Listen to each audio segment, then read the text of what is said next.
Hello and welcome to Sleepy Science. I'm so glad you've made it here.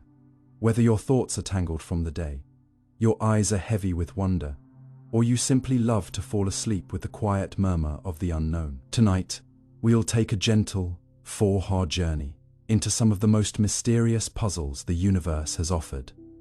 Questions that science has asked, but still cannot answer, from the eerie hum of ocean sounds louder than bombs, to particles that tunnel through walls, to engines that seem to push without fuel. This episode is a soft exploration of the unexplained, those strange scientific riddles that remain unsolved, untouched, and quietly astonishing. No shouting, no rush, just a steady drift through the cosmic unknown, wrapped in calm curiosity. Before we begin, I'd love to know, where in the world are you listening from? Are you beneath stars in a quiet corner of Earth, or resting under the low hum of evening lights? Wherever you are, whatever time it is, I hope this peaceful expedition brings you ease. If these calm explorations help you unwind, sleep, or simply feel more connected to wonder, please tap like and consider subscribing. It truly helps other quiet minds find their way here. Now, take a deep breath. Let your thoughts soften, and join me as we descend into the beautifully baffling corners of the universe, where questions still wait for answers and silence holds more truth than certainty. Biocentrism. Could consciousness create the universe? What if the universe did not give rise to you, but you gave rise to the universe? Not as a metaphor, not as a mystical fable, but as a literal, scientific reimagining of reality itself. What if space and time are not the background in which life unfolds, but rather the scaffolding built by your perception, your consciousness, your awareness of existence? This is the daring idea behind biocentrism, a theory that does not ask how consciousness emerged from matter, but suggests instead that matter, space, time, and the cosmos itself might emerge from consciousness. It is not an easy claim, and certainly not a popular one in traditional physics. Yet when you begin to truly examine what you think you know about reality, about time ticking forward, objects existing independently of observation, and the mind being a side effect of the brain, cracks start to form in the comfortable wall of materialism. Biocentrism invites you to step through those cracks, to consider whether reality itself may not exist in any meaningful sense without an observer. And it begins with the simple question you may have asked yourself late at night. Looking at the stars, is the universe out there? Or is it in here? To understand the foundation of biocentrism, you must first revisit a mystery that modern physics has not resolved: the measurement problem in quantum mechanics. At the heart of this strange branch of science lies the realization that particles do not seem to exist in definite states until they are observed. An electron, for instance, is not in one place or another, but exists in a cloud of probabilities, a wave function, until you look. Only upon observation does it collapse into a specific position or state. This is not speculation. It is repeatedly confirmed in laboratory experiments. The famous double-slit experiment shows that light and matter behave as both waves and particles, but only collapse into particles when measured. Until then, they interfere with themselves, as if they existed in multiple states at once. The unsettling implication is that observation, awareness, is not just a passive act of seeing what is there, but an active force that shapes what is there. You do not merely perceive reality, you participate in its creation. Traditional physics struggles with this. To some, the problem lies in interpretation. Perhaps there are hidden variables, or perhaps every possibility occurs in branching universes, or perhaps the wave function is just a tool, not something real. But none of these explanations removes the eerie role of the observer. Biocentrism takes the bold step of embracing it. It argues that consciousness is not an emergent property of physical systems, but a fundamental component of the universe, that space and time are not external realities, but tools the mind uses to order experience. This reverses the usual hierarchy. Instead of a Big Bang producing matter, which produces stars, which produces life, which eventually produces minds that look back in wonder.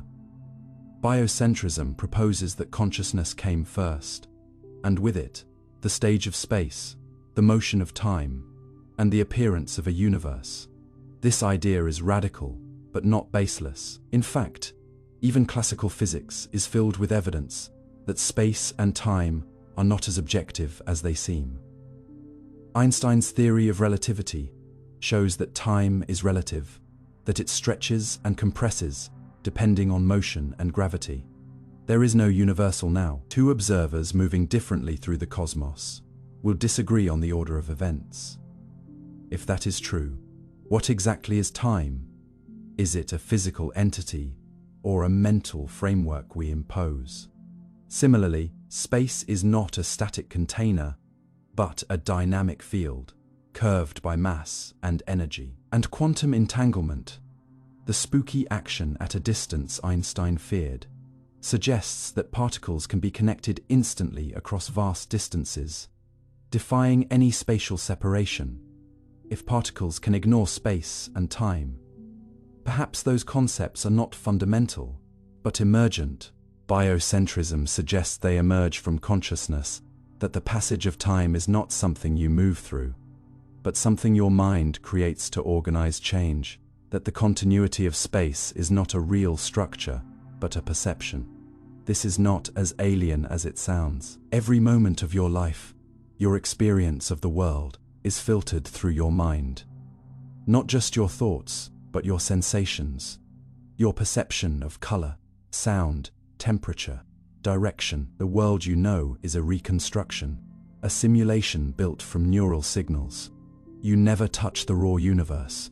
You touch the interpretation of it, and yet that interpretation feels solid, consistent, and shared.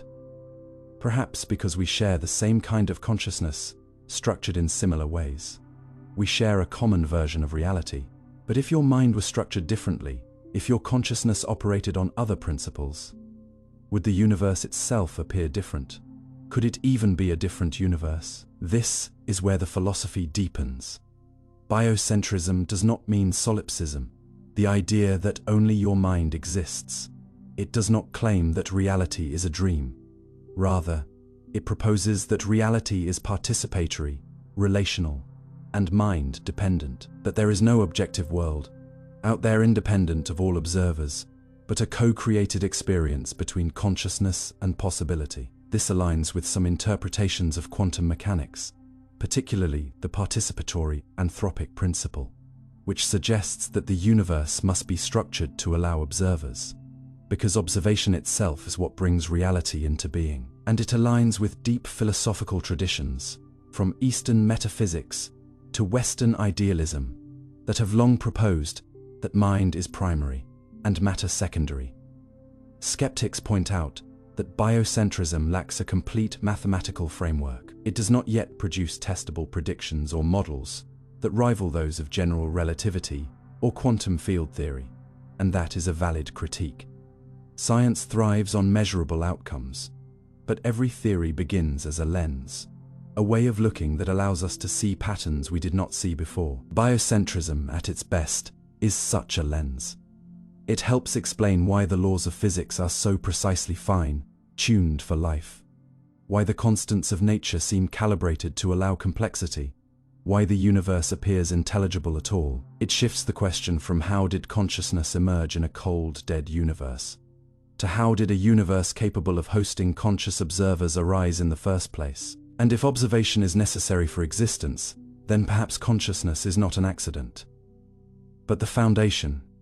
This does not mean you create planets with your thoughts, but it might mean that the very possibility of planets, and of laws governing them, only becomes meaningful in the presence of a conscious framework, that without mind, the cosmos is potential, not actuality, that the stars do not shine in empty space, but only in the awareness that sees them. And this changes everything. It makes reality intimate, not distant. It means that the universe is not cold and indifferent, but relational and alive, not in the biological sense, but in the sense that it is responsive to awareness. In this view, Your mind is not a passive flicker in a vast darkness. It is the very light by which the darkness becomes visible. Biocentrism is not yet a complete scientific theory, but it is a reminder that the boundaries between physics, philosophy, and consciousness are not as clear as textbooks would have you believe, that the universe may not be made of particles and waves alone, but of perception, meaning, and mind. That science, in its deepest form, is not the pursuit of detached facts, but the dance between question and mystery, between knowing and wonder. And that perhaps, just perhaps, you are not a small mind in a vast universe, but a vast awareness, exploring itself through the dream of space and time. You were not born into the universe. The universe may have been born into you. Spontaneous human combustion, people who burst into flame. They say fire speaks a language older than speech, a force that consumes but also reveals, a wild and ancient element that dances in the hearth of stars and at the edges of our nightmares. And yet, there is a story whispered through centuries, unsettling in its silence, bizarre in its defiance of logic. A story not of fires lit but of bodies aflame, without spark, without fuel, without warning. Spontaneous human combustion, the idea that a person, alive or recently deceased, can suddenly ignite from within and burn with ferocity, while the room around them remains mysteriously untouched. And though it sounds like a tale born in the flickering shadows of folklore, it is a phenomenon that has left behind corpses, coroner reports, half-burned rooms, and a chilling absence of answers, forcing science, history, and human imagination to circle a fire they cannot fully extinguish. Because the question is not just how, but why does this happen, and what does it mean that we still do not know? The historical record is not empty. In fact, reports of spontaneous human combustion stretch back hundreds of years, appearing in books, medical journals, and court transcripts from as early as the 17th century, describing victims found reduced to ash, often in a sitting position, legs or extremities, sometimes intact, the torso and head completely incinerated, while nearby furniture, bedding, even paper remained largely unscathed. One of the most famous cases occurred in 1951, when Mary Reeser, a 67-year-old woman living in Florida, was discovered by her landlady early one morning, reduced to a pile of ash in her living room chair. Her skull reportedly shrunken, her left foot still in its slipper, and the rest of the apartment virtually undamaged. The FBI investigated. Scientists were baffled. The final report offered little more than educated guesses. Other cases followed. A man in England found burned to death in his kitchen. A woman in Ireland whose body combusted without evidence of accelerants, and dozens more. Each case marked by eerie consistency, low external damage, extreme internal incineration, and no clear ignition source, no explosion, no accelerant, no plausible spark, just sudden fire and silence. Skeptics have long argued that these incidents are not spontaneous at all, but the result of the wick effect, a theory that the human body, once ignited by an external flame, can burn slowly and completely if its fat acts like candle wax and the clothing acts as a wick. According to this view, an elderly or intoxicated person might fall asleep with a cigarette, ignite their clothing, and smolder for hours unnoticed, the fire feeding on body fat, while the surroundings remain relatively undamaged due to the low intensity of the flame. And while this theory has been partially demonstrated in controlled conditions, it fails to account for the speed and intensity of burning in certain documented cases, or why body parts like legs and feet, with less fat, often remain intact. More importantly, it does not explain why so many combustion events occur without any detectable ignition source. No smoking materials, no electrical malfunction, no accelerants, no scorch marks on nearby flammable objects. In many instances, even forensic fire investigators have admitted the mechanism remains unclear. Some theories reach into the biochemical. Could a rare metabolic condition cause the buildup of flammable gases within the body? Methane from digestion, perhaps. Or acetone from uncontrolled diabetes? Could a combination of factors, alcohol intake, fat content, oxygen concentration, and external heat create a perfect storm for internal ignition. Others have looked towards static electricity, ball lightning, or even geomagnetic anomalies as triggers, but each idea meets a wall of contradiction. No repeatable experiment, no universal mechanism, and a sample size too small to draw statistical conclusions from, yet too consistent to dismiss entirely. The cases refuse to vanish, and so we are left in a kind of scientific limbo. Not quite disproven, not quite proven. With each new report reopening a question we thought long extinguished.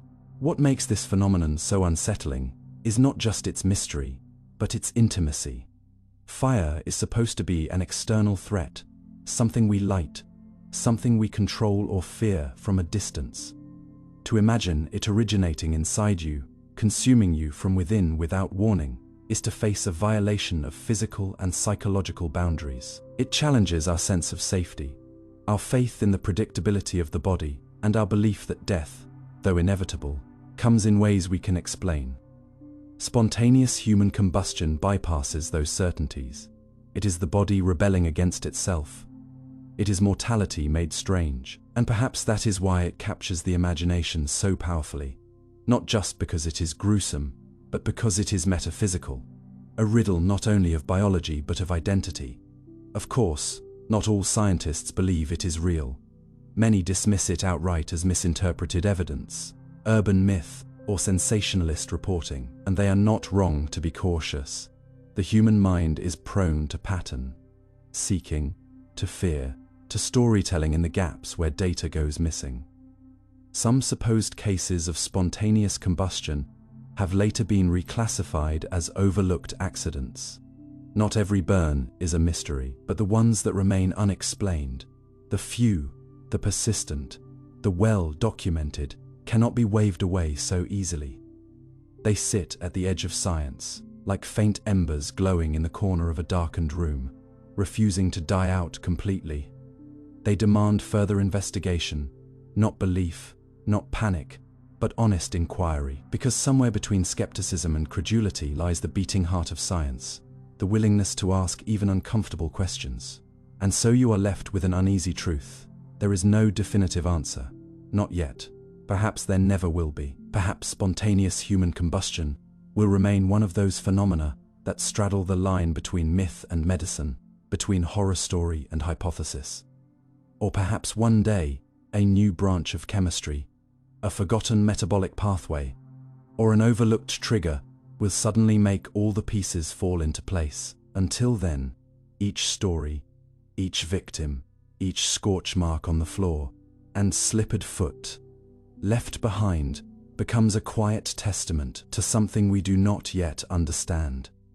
You may laugh at it, or shiver, or shrug, but you cannot quite look away, because somewhere deep inside, you know that the world is not yet fully mapped, that the human body, for all our knowledge, still holds secrets, and that fire, ancient as the stars, may still surprise us in ways that science has yet to grasp. And perhaps that is the real spark at the center of this story, not combustion, but curiosity. A reminder that even in the age of particle accelerators and space telescopes, there are still mysteries that begin not with equations, but with silence, ash, and the terrifying possibility that the most dangerous flames are the ones we cannot see until they are already upon us. The holographic universe is our reality a 2D projection? What if everything you see, every star in the sky, every hand you've ever held, every word you're hearing now, is not quite as it seems? Not a full reality unfolding in 3-dimensional space, but rather a projection, a flattened echo of something deeper, more fundamental, and hidden just out of reach. The idea that our entire universe may be a kind of hologram, a vast dynamic illusion, where the richness of 3D space is actually encoded on a distant 2-dimensional boundary, sounds like the realm of science fiction. And yet, it has emerged as one of the most intriguing, mathematically supported, and philosophically provocative proposals in modern physics. At its heart, the holographic principle challenges the deepest assumptions about space, time, and existence. It tells you that what you perceive as depth, distance, and volume may not be inherent to reality, but instead may be emergent, an artifact like the image on a holographic film, which contains a 3D picture encoded on a flat surface. And it all began not with imagination, but with black holes.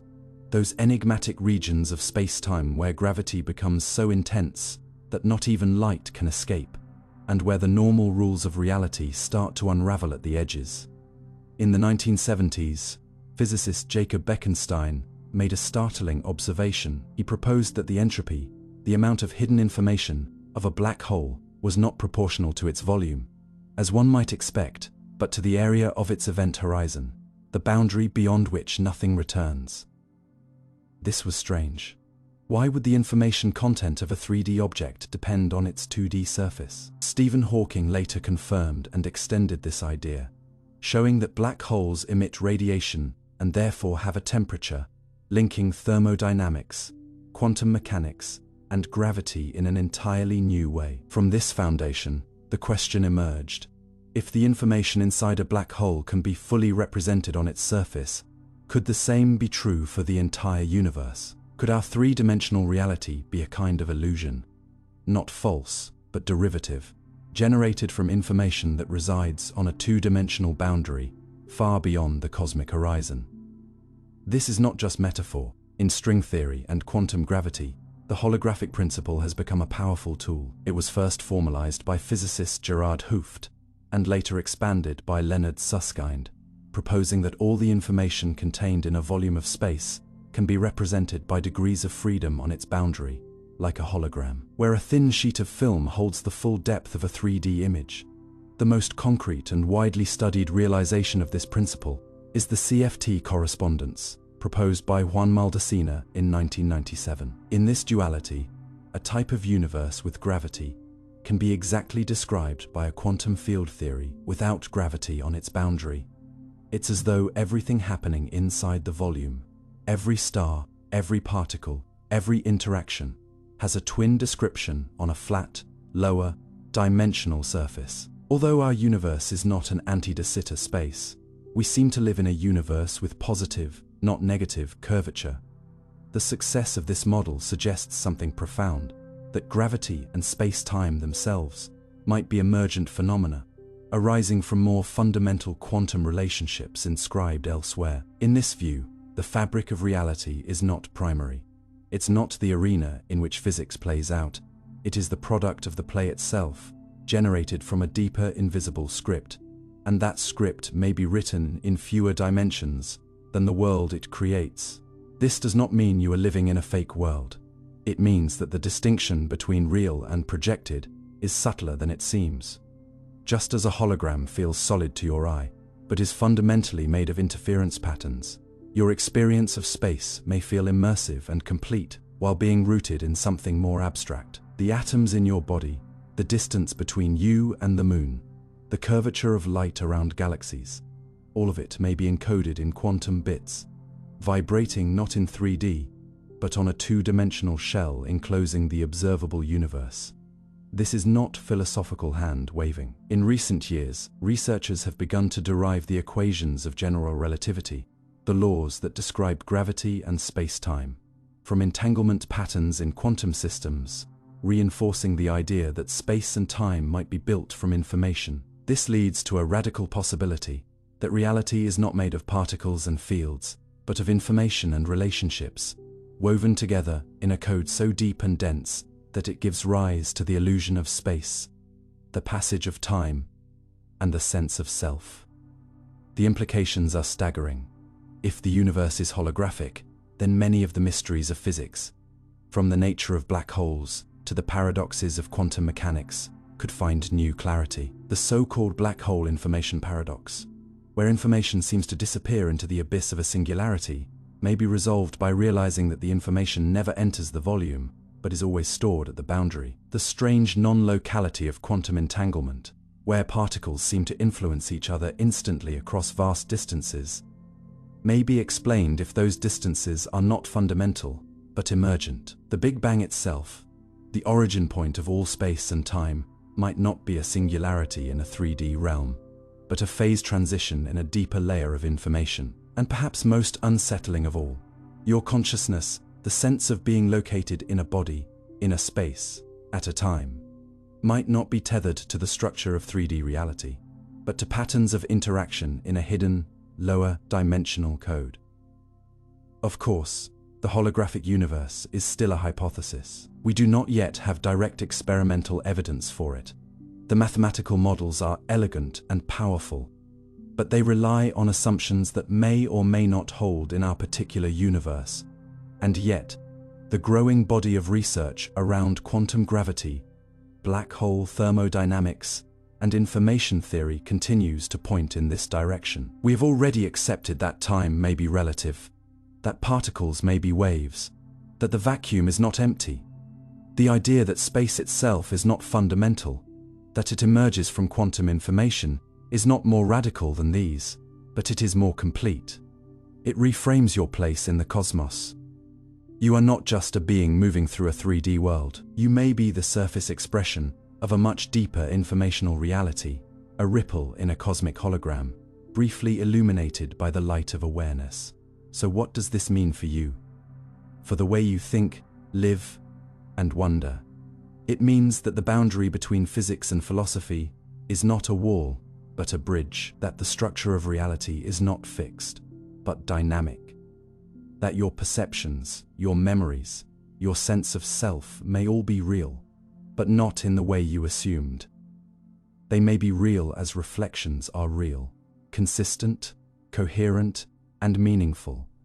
Even if their depth is projected from elsewhere, this does not diminish the beauty or mystery of life. It enhances it.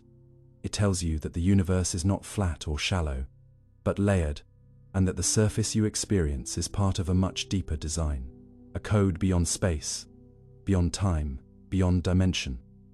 And in that code, perhaps, is the reason anything exists at all. You may never see the boundary directly. You may never touch the surface where the code is written, but you live within its consequences. The stars you see are more than dots of light. They are emergent properties of quantum patterns. The distances you travel are more than meters or miles. They are the unfolding of entangled information, and your thoughts, your questions, your desire to understand may themselves be echoes of the deeper geometry that holds it all together. You are not separate from the hologram. You are the hologram, woven from its strands. And perhaps, just perhaps, in glimpsing that truth, you come closer not just to understanding the universe, but to remembering your place within it. Retrocausality: can the future influence the past? They told you time only moves one way, that it flows forward like a river, smooth and indifferent, from past to future, from birth to death, from the known to the unknown, never backward. But what if that arrow is not so rigid, not so absolute, not so immune to bending? What if, hidden in the deepest structures of reality, cause and effect could reverse, and an action you take tomorrow might ripple backward into today? It sounds like science fiction or mystical speculation, yet retrocausality, the idea that the future can influence the past, is a serious and growing area of discussion in the strange world of quantum mechanics, a realm where particles do not seem to care about classical cause and effect, where measurement collapses possibility into fact, and where, disturbingly, what you choose to observe now might determine what a particle already did in the past, as if time were a mirror reflecting both ways, as if causality were not a line, but a loop. And to understand how such a thing could even be possible, you must first let go of the idea that time is as simple as the ticking of a clock, for in the quantum world, time can shatter, bend, split, and fold in ways that seem to mock your deepest intuitions. To begin, we must look at a peculiar quantum experiment, known as the delayed choice quantum eraser, a setup that has become a philosophical minefield and a scientific puzzle box, one that seems to defy not only logic, but your very sense of when things happen and why. In this experiment, a photon, a single particle of light, is sent toward a screen through a double slit, a scenario famously known to create an interference pattern, as if the photon behaved like a wave, going through both slits at once. But here's the twist. The experimenters then decide, after the photon has passed through the slits, whether to obtain which path information, determining through which slit the photon traveled, and shockingly, the interference pattern disappears if that choice is made, even though the decision comes after the photon should have already made its journey. It is as if the future measurement changed the photon's past behavior, as if the particle knew in advance how it would be measured, or worse, that the act of observation reached backward in time and rewrote history. And this, if taken seriously, cracks open the door to retrocausality, the unnerving idea that causation is not fixed in one temporal direction. Skeptics might argue that this is simply a misinterpretation, that quantum mechanics only appears strange because it deals in probabilities and not certainties, that the wave function is a tool for prediction, not a literal map of reality. And yet, the mathematics of quantum theory makes no mention of a preferred time direction, which is to say, the equations work just as well forward as backward. The Schar-Feidinger equation, which governs how a quantum system evolves, is time-symmetric, meaning that if you reversed all motion in a closed quantum system, the math would still hold. This is not just a curiosity. It suggests that time's direction may not be fundamental, but emergent, a property that arises from larger-scale phenomena, like entropy or memory, not from the microphysical laws themselves. And, if that is the case, then retrocausality is not forbidden by physics, which evolved in a macroscopic world governed by thermodynamic irreversibility, by broken eggs and extinguished flames, not by entangled particles that can affect each other across time and space. To see how far this idea can go, consider the work of some modern physicists who propose that quantum entanglement, that spooky action at a distance Einstein so disliked, might actually be a form of retrocausal signaling, where the correlation between two particles is not caused by one influencing the other across space, but by both being influenced by a common event in the future, like two ends of a movie script being shaped by how the story ends, not just how it begins. In this view, entangled particles are not just linked, they are co-authors of a narrative that unfolds both forward and backward. And the universe is not a timeline, but a tapestry, woven from both ends, simultaneously. This interpretation, though not mainstream, has mathematical support, and challenges the deeply held assumption that the past is fixed, the future open. Because if events can be correlated across time, not just space, then the sharp boundary you place between yesterday and tomorrow begins to blur. And with it, your idea of personal responsibility, of destiny. But this is not merely an abstract debate. It strikes at the very structure of how you think, how you live, how you plan and regret and hope. For if the future can influence the past, even subtly, even probabilistically, then choices are not only consequences of the past, but participants in it, and your life is not a linear unfolding, but a feedback loop, where what you aim for shapes where you came from. This does not mean you can send messages to the past or undo your mistakes with intention. But it does mean that causality might be more like a conversation than a command, a dialogue between what was and what will be, each shaping the other in ways your classical mind cannot easily grasp. In such a universe, free will and determinism are no longer opposites, but intertwined, each depending on the other for meaning. And the self becomes less a traveler through time and more a resonance between timelines, a node where past and future exchange whispers through the fabric of now. And yet, despite its allure, retrocausality remains controversial, not because it violates any known physical laws, but because it violates your psychological comfort, your deep-seated belief that the past is safe, unchangeable. Behind you, it forces you to consider a world where causation is not a chain, but a circle, where every effect is also a cause, and where knowledge itself may be a two-way street. For in some interpretations of quantum mechanics, particularly those involving time, symmetric formulations, like the two-state vector formalism, a particle's behavior is not determined solely by initial conditions, but also by final conditions, meaning that the outcome of a future measurement helps shape the particle's past state.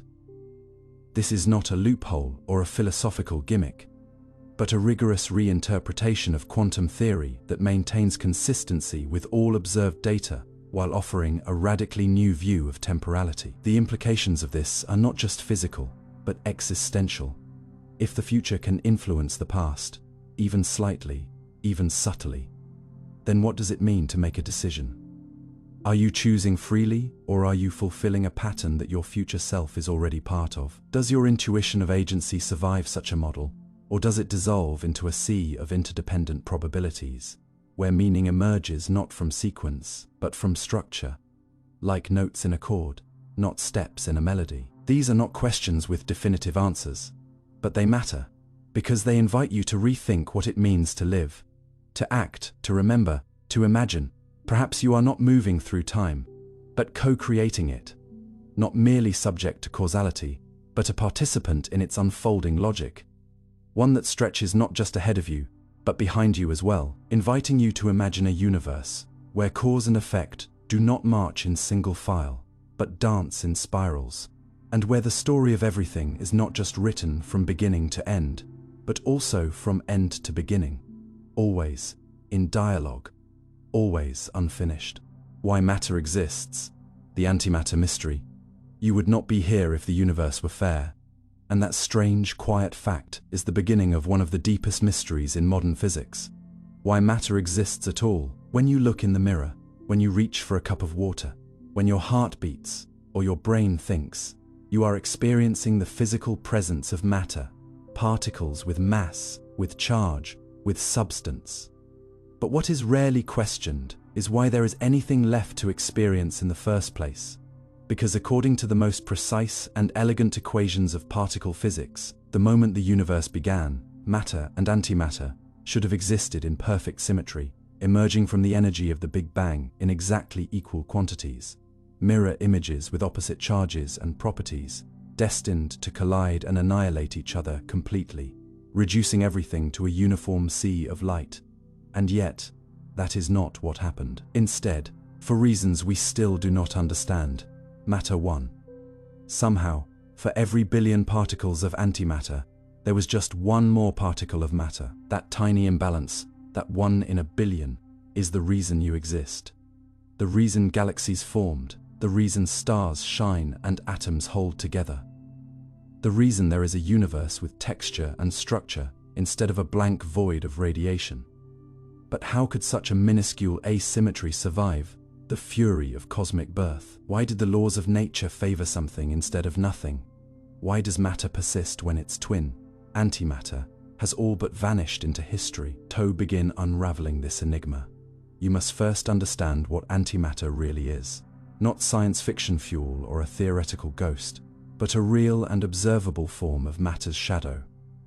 First predicted by Paul Dirac in 1928, through the mathematics of quantum mechanics and special relativity. His equation, when solved, did not only describe the behavior of the electron, it also revealed a mirror solution, one that implied the existence of a particle, identical in mass but opposite in charge.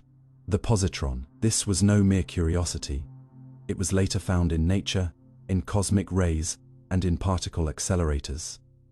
And soon a full family of antiparticles was theorized and detected: antiprotons, antineutrons, antimuons. When a particle meets its antiparticle, they annihilate in a flash of pure energy, releasing photons. And it is this clean, elegant symmetry that makes the mystery so haunting. Because if the laws of physics are so symmetrical, why is the universe not? If every reaction should run forward and backward with equal grace, then where is all the antimatter? Why does the sky shine with stars, and not with annihilation radiation from a universe balanced between matter and its twin? Physicists have proposed several possible explanations, and most focus on the idea of CP violation, a small but measurable asymmetry in how certain particles and antiparticles behave. CP stands for charge, parity symmetry, a principle that states that flipping a particle's charge and reflecting its spatial coordinates should not change the outcome of a physical interaction. But in experiments with mesons, particles made of a quark and an antiquark, tiny violations of this symmetry have been observed. It seems that nature, in some rare cases, does treat matter and antimatter differently. However, the amount of CP violation observed so far is not nearly enough to account for the imbalance we see in the cosmos. It is a faint echo, not a full explanation, a hint that there may be deeper violations, undiscovered forces, or early universe conditions that amplified these small differences into cosmic dominance. And so researchers continue their search in particle colliders, in neutrino observatories, in the collisions of high-energy protons and the subtle oscillations of subatomic particles, hoping to uncover the mechanism that tipped the scales. Another avenue of exploration lies in the behavior of neutrinos, those ghostly, nearly massless particles that pass through you by the trillions every second without leaving a trace.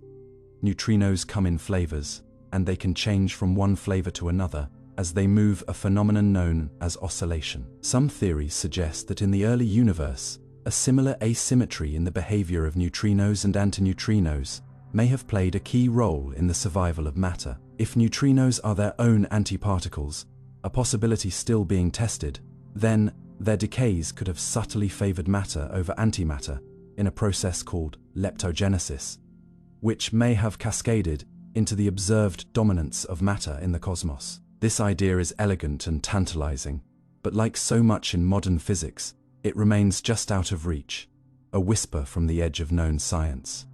But even as the physics community wrestles with this enigma, there is a deeper philosophical weight to the question. Because if matter and antimatter were created equally, and if their near total annihilation was inevitable, then your very existence is an accident of cosmic bias. A survivor of a war no one remembers, won by a margin thinner than breath. That the laws of nature allowed this imbalance is strange enough, but that they may have caused it, that somewhere, embedded in the architecture of reality, is a preference for matter, for structure, for being that borders on the mystical. It makes you wonder, is the universe tuned for complexity, or is it a fluke? Was there intention in the imbalance, or was it random? And more importantly, does the fact that something exists instead of nothing tell us anything fundamental about the nature of reality, or only about the nature of probability? In this sense, the mystery of antimatter is not just about physics. It is about meaning. It touches the ancient human desire to understand why we are here, not just how. Every equation that fails to explain the asymmetry, every experiment that finds nothing but silence, deepens the mystery. It forces you to consider that even in a universe governed by impersonal laws, there may be seeds of contingency, of surprise, of narrative. That perhaps the story of matter's survival is not one of inevitability, but of improbability, and that your life, built from this imbalance, is not just the result of physics, but of a rare and delicate chance. You are, quite literally, made from what is left over, the residue of a cancelled out symmetry, the ashes of an equal but opposite twin. And while that may sound like cosmic debris, it is also a kind of miracle, that from the violent equality of energy, something survived, and from that survival came stars, and from stars came planets, and from planets came cells, and from cells came minds, minds like yours, now listening, now wondering, now asking why. Perhaps that question, why, is the true legacy of matter's victory. A question that only a universe of survivors could ever ask. Time crystals, moving without using energy. Imagine something that moves forever, without consuming energy. A structure that pulses in time the way crystals repeat in space. A new phase of matter so strange it was once dismissed as impossible. So bold it challenges the very foundation of what we thought time could do. And so real that it has now been created in laboratories, using trapped ions and superconducting qubits. This is the world of time crystals, not the shimmering gems of fantasy, but a tangible window into the quantum mechanics of motion and stillness, into the paradox of something changing in time while remaining in its lowest possible energy state. A system that moves, yet costs nothing. That breaks time symmetry, the way spatial crystals break translational symmetry, repeating not across distance, but across moments, like a heartbeat embedded in the vacuum of reality itself. To understand how radical this is, you must first recall that in physics, equilibrium is the death of motion, systems tend to settle into their lowest energy configuration, their most stable and motionless state, like a pendulum coming to rest or a hot object cooling into stillness. But what if, instead of freezing, a system continued to oscillate in its ground state, not because of some external force, but because its internal structure demands it? Not decaying, not consuming, but endlessly changing. Like the ticking of a clock that never winds down. This is the core of a time crystal, a phase of matter that breaks time, translation symmetry, a cornerstone of physics long assumed to be inviolable. Time crystals do not simply defy expectation, they require us to redefine what a phase of matter even is. Just as ice, water, and steam are different arrangements of the same molecules, time crystals represent a completely different organization of quantum information, one that introduces a new dimension to the idea of order, periodicity through time, not space. The concept was first proposed in 2012 by Nobel laureate Frank Wilczek, who asked a deceptively simple question: if a crystal can have a repeating pattern in space, could a similar structure repeat in time? The idea was radical: a ground state that moves, a time-based pattern that costs no energy, and many physicists were skeptical, arguing that such a system would violate the second law of thermodynamics or the principles of quantum equilibrium. But science progresses not by comfort, but by challenge. Soon after, theorists realized that while perpetual motion in the classical sense is impossible, quantum systems driven by periodic forces might support this kind of time-based structure, especially in isolated, many body systems where quantum coherence can be preserved. In 2016, a flurry of papers proposed methods to realize time crystals using spin chains and driven systems with disorder, where the disorder itself helps stabilize the temporal order, a kind of protected stuttering in time. Then, in 2021, the theory became reality. In labs run by Google and others, researchers used arrays of qubits, the building blocks of quantum computers, to create a discrete time crystal, a system that responds to a driving pulse, not by repeating the pulse, but by pulsing at twice the period, locking into a rhythm that seems to count time independently, a temporal echo that persists without energy input. This is not motion in the conventional sense. No atoms are flying across space, but rather an internal rearrangement, a flip-flop of quantum states that, when viewed through the lens of time, reveals a pattern. It is as if the system keeps a beat, like a metronome that can never run out of wind, an eternal drummer within the quantum heart of matter. But what does this mean? Is this just a quantum curiosity, or a window into deeper truths about the universe? To grasp the weight of this, you must reflect on the assumptions we make about time, that it flows, that it cannot be stopped, that it moves forward with indifference. Time crystals challenge this flow by carving structure into it. They suggest that time is not simply a passive dimension, but a stage upon which matter can etch its own rhythm. Philosophically, this reopens ancient questions. Is time emergent or fundamental? Is the arrow of time a product of thermodynamic decay? Or is it something more malleable? In a time crystal, the arrow bends, not backward, not forward, but inward, folding on itself in recursive pulses. This invites comparison to living systems, to hearts and neurons, to the regularity of breath and the cyclic patterns of wake and sleep. It is no accident that the word crystal evokes images of symmetry, of stability, of elegance. But here, symmetry is broken not by spatial arrangement, but by rhythm, by change, by a refusal to remain still even when stillness is energetically preferred. In this way, time crystals may not just be strange matter. They may be a metaphor for resilience, for the possibility of structured change in a world obsessed with entropy.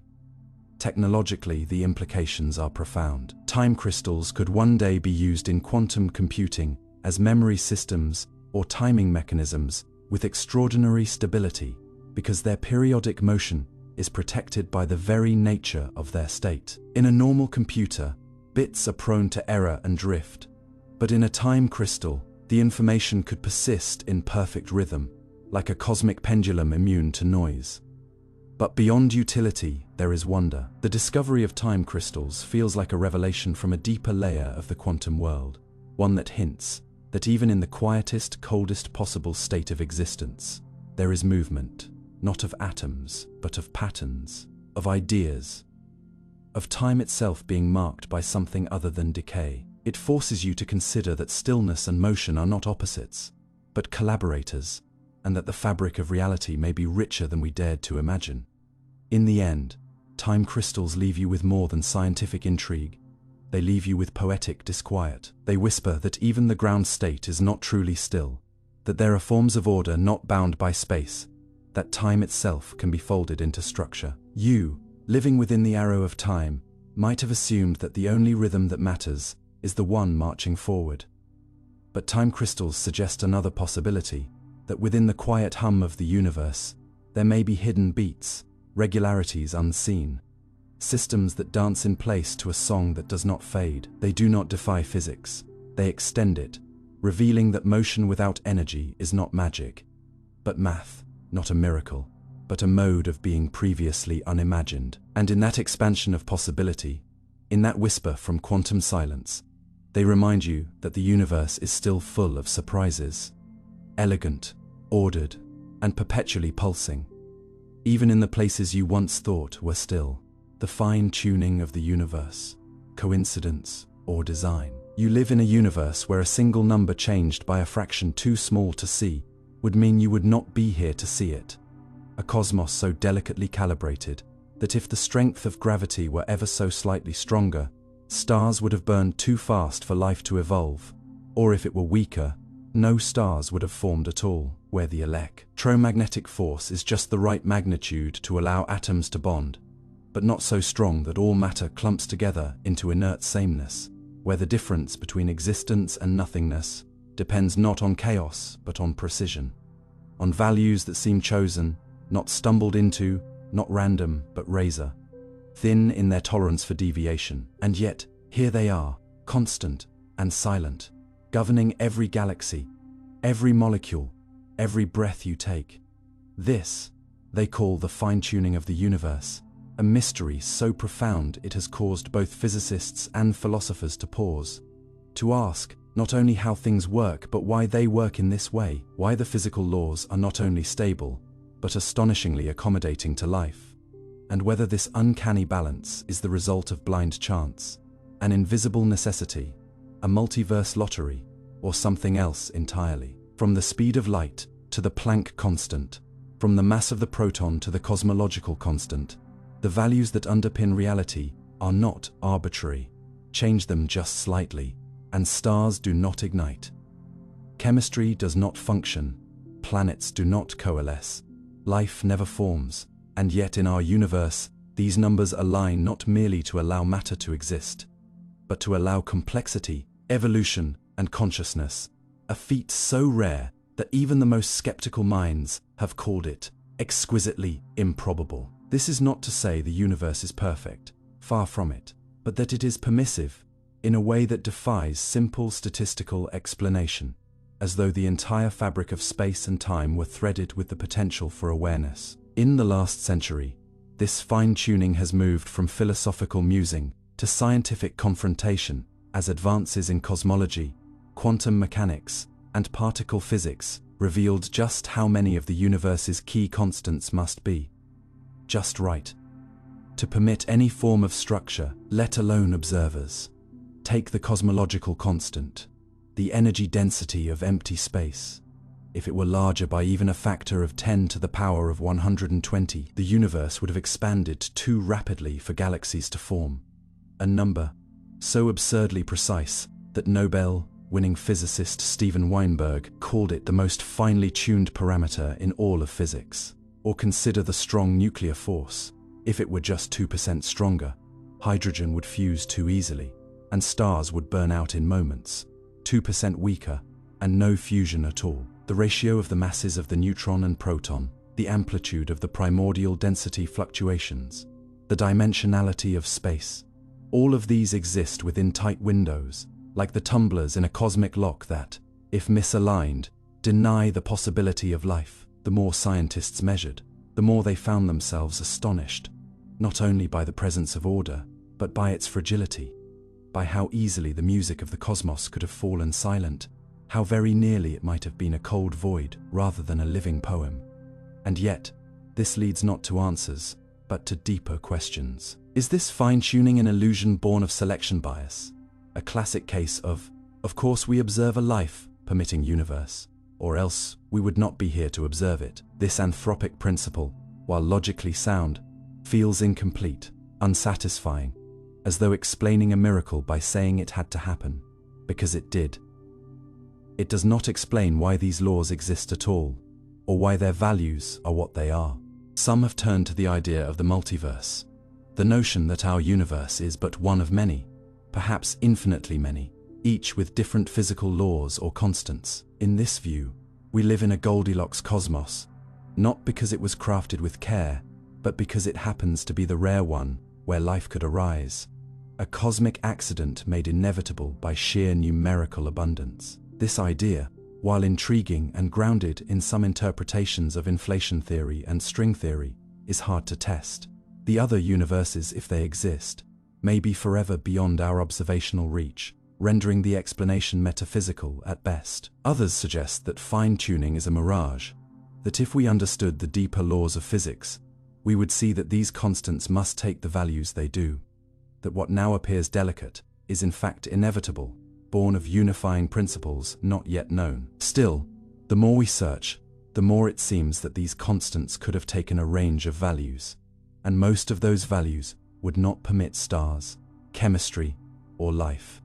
And so the question persists, quietly and insistently.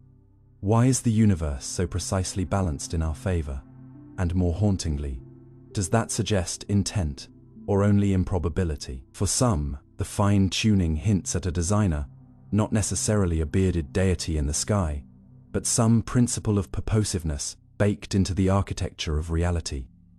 A consciousness that precedes cosmos, a will or logic that seeks not chaos but coherence. This idea is not strictly religious but philosophical, echoing the ancient intuitions of thinkers who saw beauty in order, who believed that rationality itself was not an emergent property of neurons, but a reflection of the universe's logic. Others recoil from this notion, preferring randomness, even absurdity, to the implications of design.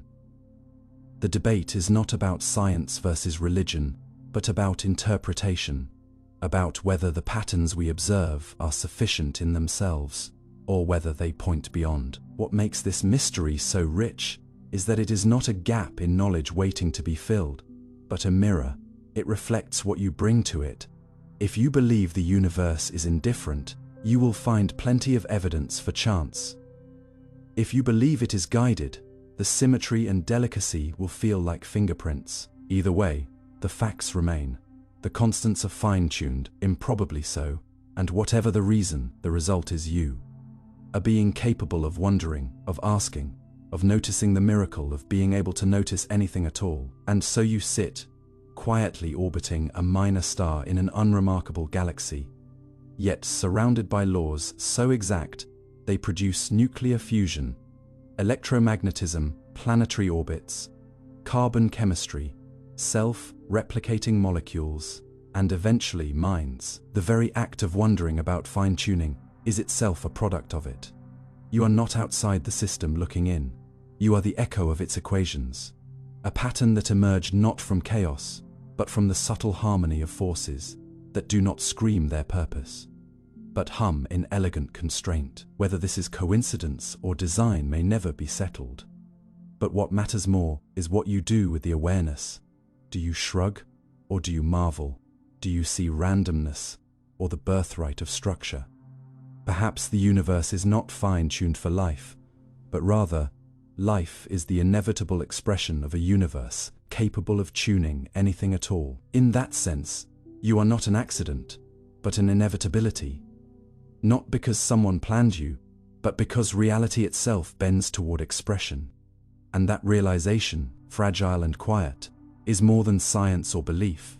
It is gratitude woven into thought or made conscious, whether by roll of the cosmic dice or the whisper of a deeper order. You are here. the constants aligned, the equations held, and for reasons you may never fully grasp, the universe awoke in you to ask why. The Flyby anomaly, spacecraft gaining mysterious speed around Earth. Sometimes the universe misbehaves in the most subtle ways, not through catastrophic explosions or cosmic monsters, but in the gentle tug of gravity, the careful dance of machines we built to obey physical law, only to find them ever so slightly out of step. That is the strange case of the Flyby anomaly, a quietly persistent puzzle in which spacecraft precisely engineered, carefully launched, and methodically tracked have, on occasion, gained or lost tiny but inexplicable amounts of speed as they swing past Earth. These speed changes are not massive. They measure just a few millimeters per second. But in the language of orbital mechanics, where every decimal place matters, and every trajectory is calculated to razor-thin tolerances, such deviations are not just annoying, they are alarming. When a spacecraft like NASA's Galileo, Nebraska R, or Rosetta performs a gravity assist maneuver, it is supposed to follow the clean predictions of Newtonian and Einsteinian mechanics. The Earth lends it momentum, and in return, the spacecraft takes a carefully charted path onward into the solar system. But beginning in the early 1990s, scientists noticed something strange. The actual velocity of these spacecraft, as measured before and after their Earth flybys, did not match predictions. The differences were small but statistically significant, and no known force could account for them. These were not errors in measurement. The tracking systems involved, particularly the Deep Space Network, are among the most precise instruments ever built, which means the anomaly might not be in the instruments. It might be in the physics. To understand how puzzling this is, we must look at what a gravity assist really involves. When a spacecraft approaches a planet like Earth, it enters the planet's gravitational well and gains speed as it falls inward. Then, by flying behind the planet's motion, it effectively steals a bit of momentum, slingshots around, and exits with a higher velocity relative to the Sunday. The process is well understood, having been used successfully since the 1970s to propel missions farther and faster than chemical fuel alone could allow. The equations governing gravity assists rely on the conservation of energy and momentum, cornerstones of physics that have been verified in countless scenarios. So when something violates them, even slightly, scientists take notice. The first major case was the Galileo spacecraft in 1990. After a flyby of Earth, Galileo was found to have gained 3.92 millimeters per second, more than expected. In 1998, the NEAR spacecraft gained an extra 13 millimeters per second, an even larger deviation. Not all flybys show the anomaly, and not all spacecraft are affected equally, which makes it even more confounding. Some researchers thought it might be due to atmospheric drag, but that would slow the spacecraft, not speed it up. Others blamed thermal radiation pressure, the slight push from onboard heat radiating asymmetrically, but that too proved insufficient. What remained was a stubborn gap between theory and observation. Several attempts have been made to isolate the cause. Scientists examined every possible conventional explanation: errors in Earth's shape modeling, relativistic corrections, tidal forces, magnetic fields, and even shifts in Earth's rotation. But none could explain the pattern. In 2008, a team led by physicist John D. Anderson proposed an empirical formula that seemed to fit the data. The anomaly appeared to depend on the incoming and outgoing trajectory angles of the spacecraft, relative to Earth's rotation axis. That detail raised an eyebrow. Why would the speed difference correlate with the geometry of Earth's spin? There is nothing in current physics that predicts such a dependency, unless something subtle is being overlooked in our models of how rotating gravitational fields interact with moving objects. This hint toward rotation has drawn comparisons to frame dragging, an effect predicted by general relativity, where rotating massive bodies drag space-time around them. But frame dragging has already been accounted for in these calculations, and its effect is far too small to match the observed anomalies. So either our models are missing something, or something we do not yet understand is affecting the spacecraft during their closest approach to Earth. Of course, with any scientific mystery, skepticism is essential. The anomaly could turn out to be a subtle error in data processing, perhaps in how Doppler shifts are interpreted during high-speed maneuvers, or in the software that computes trajectories. But the mystery has endured despite extensive review, and intriguingly, it appears only during Earth flybys, not with other planets, even though similar gravity assists have been performed around Venus, Mars, and Jupiter. Why should Earth be different? Some have suggested that it could be related to Earth's particular gravitational field, perhaps influenced by variations in mass distribution, known as gravitational harmonics. But even those have been carefully mapped by satellite missions like GRACE, and no anomalies have been found that line up with the spacecraft trajectories. The anomaly seems to emerge not from a known cause, but from the absence of one, a silence where theory fails to speak. And when science encounters such silence, it must either listen more closely or ask bolder questions. That is why some more speculative ideas have emerged. A few researchers have explored the possibility that the anomaly might hint at new physics, perhaps an unrecognized aspect of inertia or a small deviation from Newtonian gravity at certain velocities or orientations. Others have even entertained the notion of interaction with unknown particles, dark matter or exotic fields near Earth. While these remain highly speculative, they illustrate how scientific anomalies, even small ones, can act as cracks in the wall of established knowledge.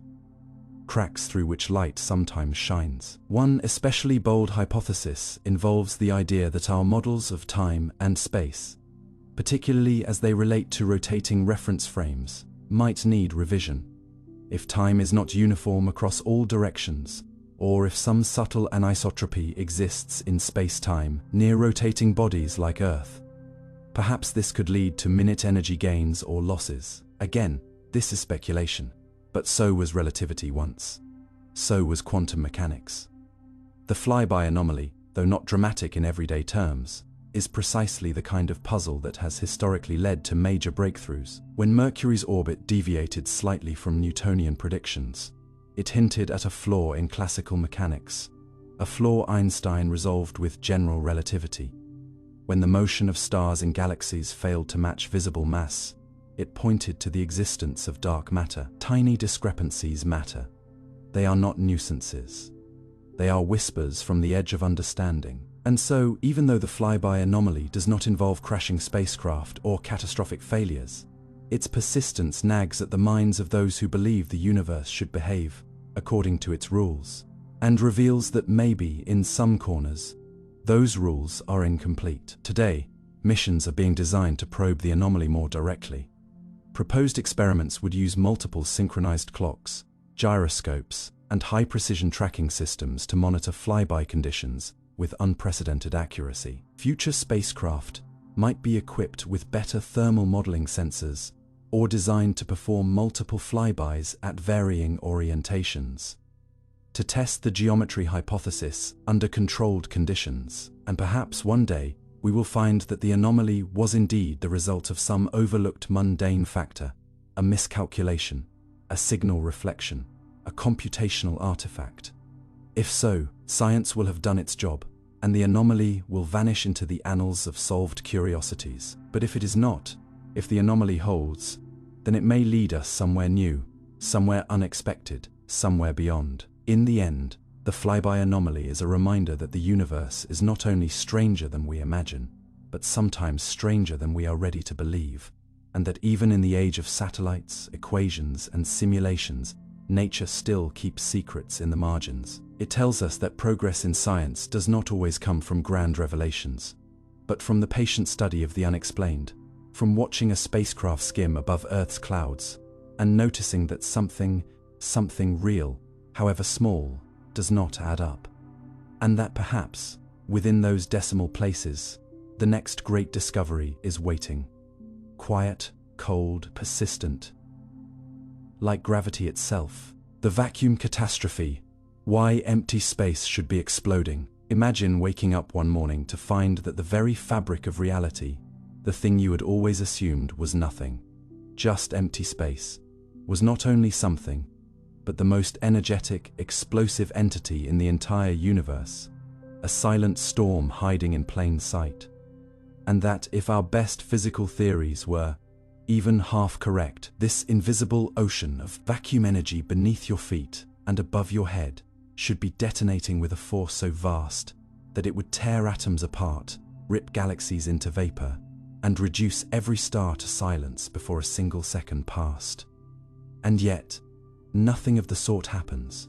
Instead, space feels calm, the cosmos stable, stars shine, planets spin, and you are here, breathing in the tranquility of a universe that, by all accounts of quantum theory, should not even exist in its current form, because the equations predict a catastrophe so enormous it could never be ignored.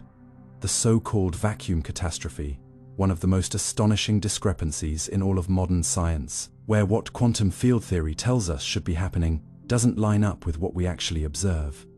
Not by a factor of 2 or 10, but by a number so large it defies reason. So wildly off that it might be the most mismatched prediction in scientific history.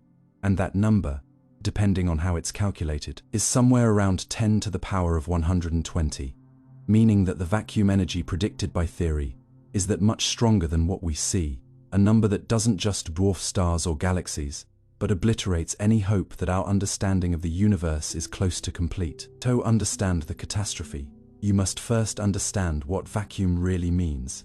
And here's the twist. It doesn't mean emptiness at all. In quantum field theory, the vacuum is the ground state of all fields, a kind of lowest energy seething, jittering soup where particles can momentarily appear and vanish again in a quantum heartbeat, a place where nothing is really just a misleading name for the densest invisible dance imaginable.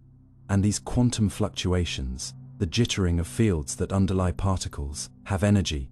And when you add up all the contributions from all possible modes of vibration, all wavelengths, from all quantum fields, you get a staggering energy density, one that when plugged into Einstein's equations of general relativity, should curve spacetime to such an extreme that the entire observable universe would collapse or explode almost instantly. And yet, the real universe does not behave that way. In fact, the observed value of the cosmological constant, Einstein's term for the energy of empty space, is small, very small, but not zero.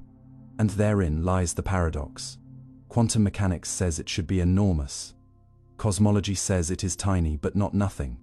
And the gap between those two answers is not a quirk or a rounding error. It is an abyss, a chasm in understanding that has haunted physicists for decades, and which suggests either that we are missing something fundamental about how quantum fields interact with gravity, or that some mechanism is cancelling out most of this vacuum energy with almost magical precision, though no one knows what or how. Some have proposed that perhaps there's a hidden symmetry in nature that forces this near-perfect cancellation, that the positive and negative energy contributions of the quantum fields cancel each other almost completely, leaving behind just the small leftover we see as the cosmological constant.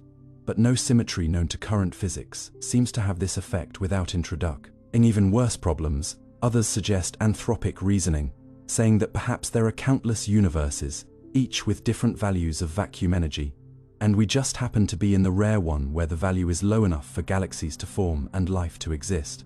Not because it was designed that way, but because in all the other universes where the vacuum energy is higher, no observers would arise to ponder it. But this explanation, though logically consistent, feels unsatisfying, like solving a mystery by declaring it unsolvable. Still others hope that a future theory of quantum gravity will finally reconcile quantum mechanics with general relativity and reveal a deeper principle that forces the vacuum energy to its observed value. But that theory does not yet exist. And so for now, we are left in a strange place. The universe is expanding. Space is not empty. Energy fills the void. And yet we do not know why this energy is so small, why it does not destroy everything, or whether it could change over time. And if it did, what that would mean for the future of everything. What makes this so haunting is not just the size of the discrepancy, but the implication it carries, that we may be fundamentally wrong about the nature of space, about what it means for something to exist at all. In our current view, particles are excitations of underlying fields, and those fields fill all of space. even where no particles are present. So even in a perfect vacuum, the fields remain, and they are not still. They flicker, hum, buzz with virtual activity, and the energy of that flickering should have gravity, should affect space-time. But it doesn't, at least not in the way theory predicts. And this failure is not academic. It reaches into the core of what reality is made of. The vacuum, far from being empty, might be the most important thing in the universe. The true foundation, the canvas upon which everything else is painted. And yet it remains one of the least understood. There's an irony here. We once thought the vacuum was nothing. Now we think it is everything. But we don't know why its energy behaves as it does. And this ignorance matters, because the future evolution of the universe depends on it. If the vacuum energy remains constant, the universe will expand forever, stars will die, and eventually, even atoms will decay into a cold, dark silence.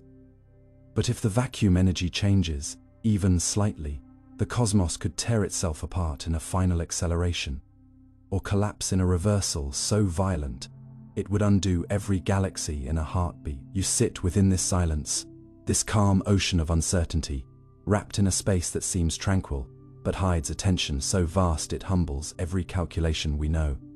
And yet the stars shine, the atoms hold, life persists.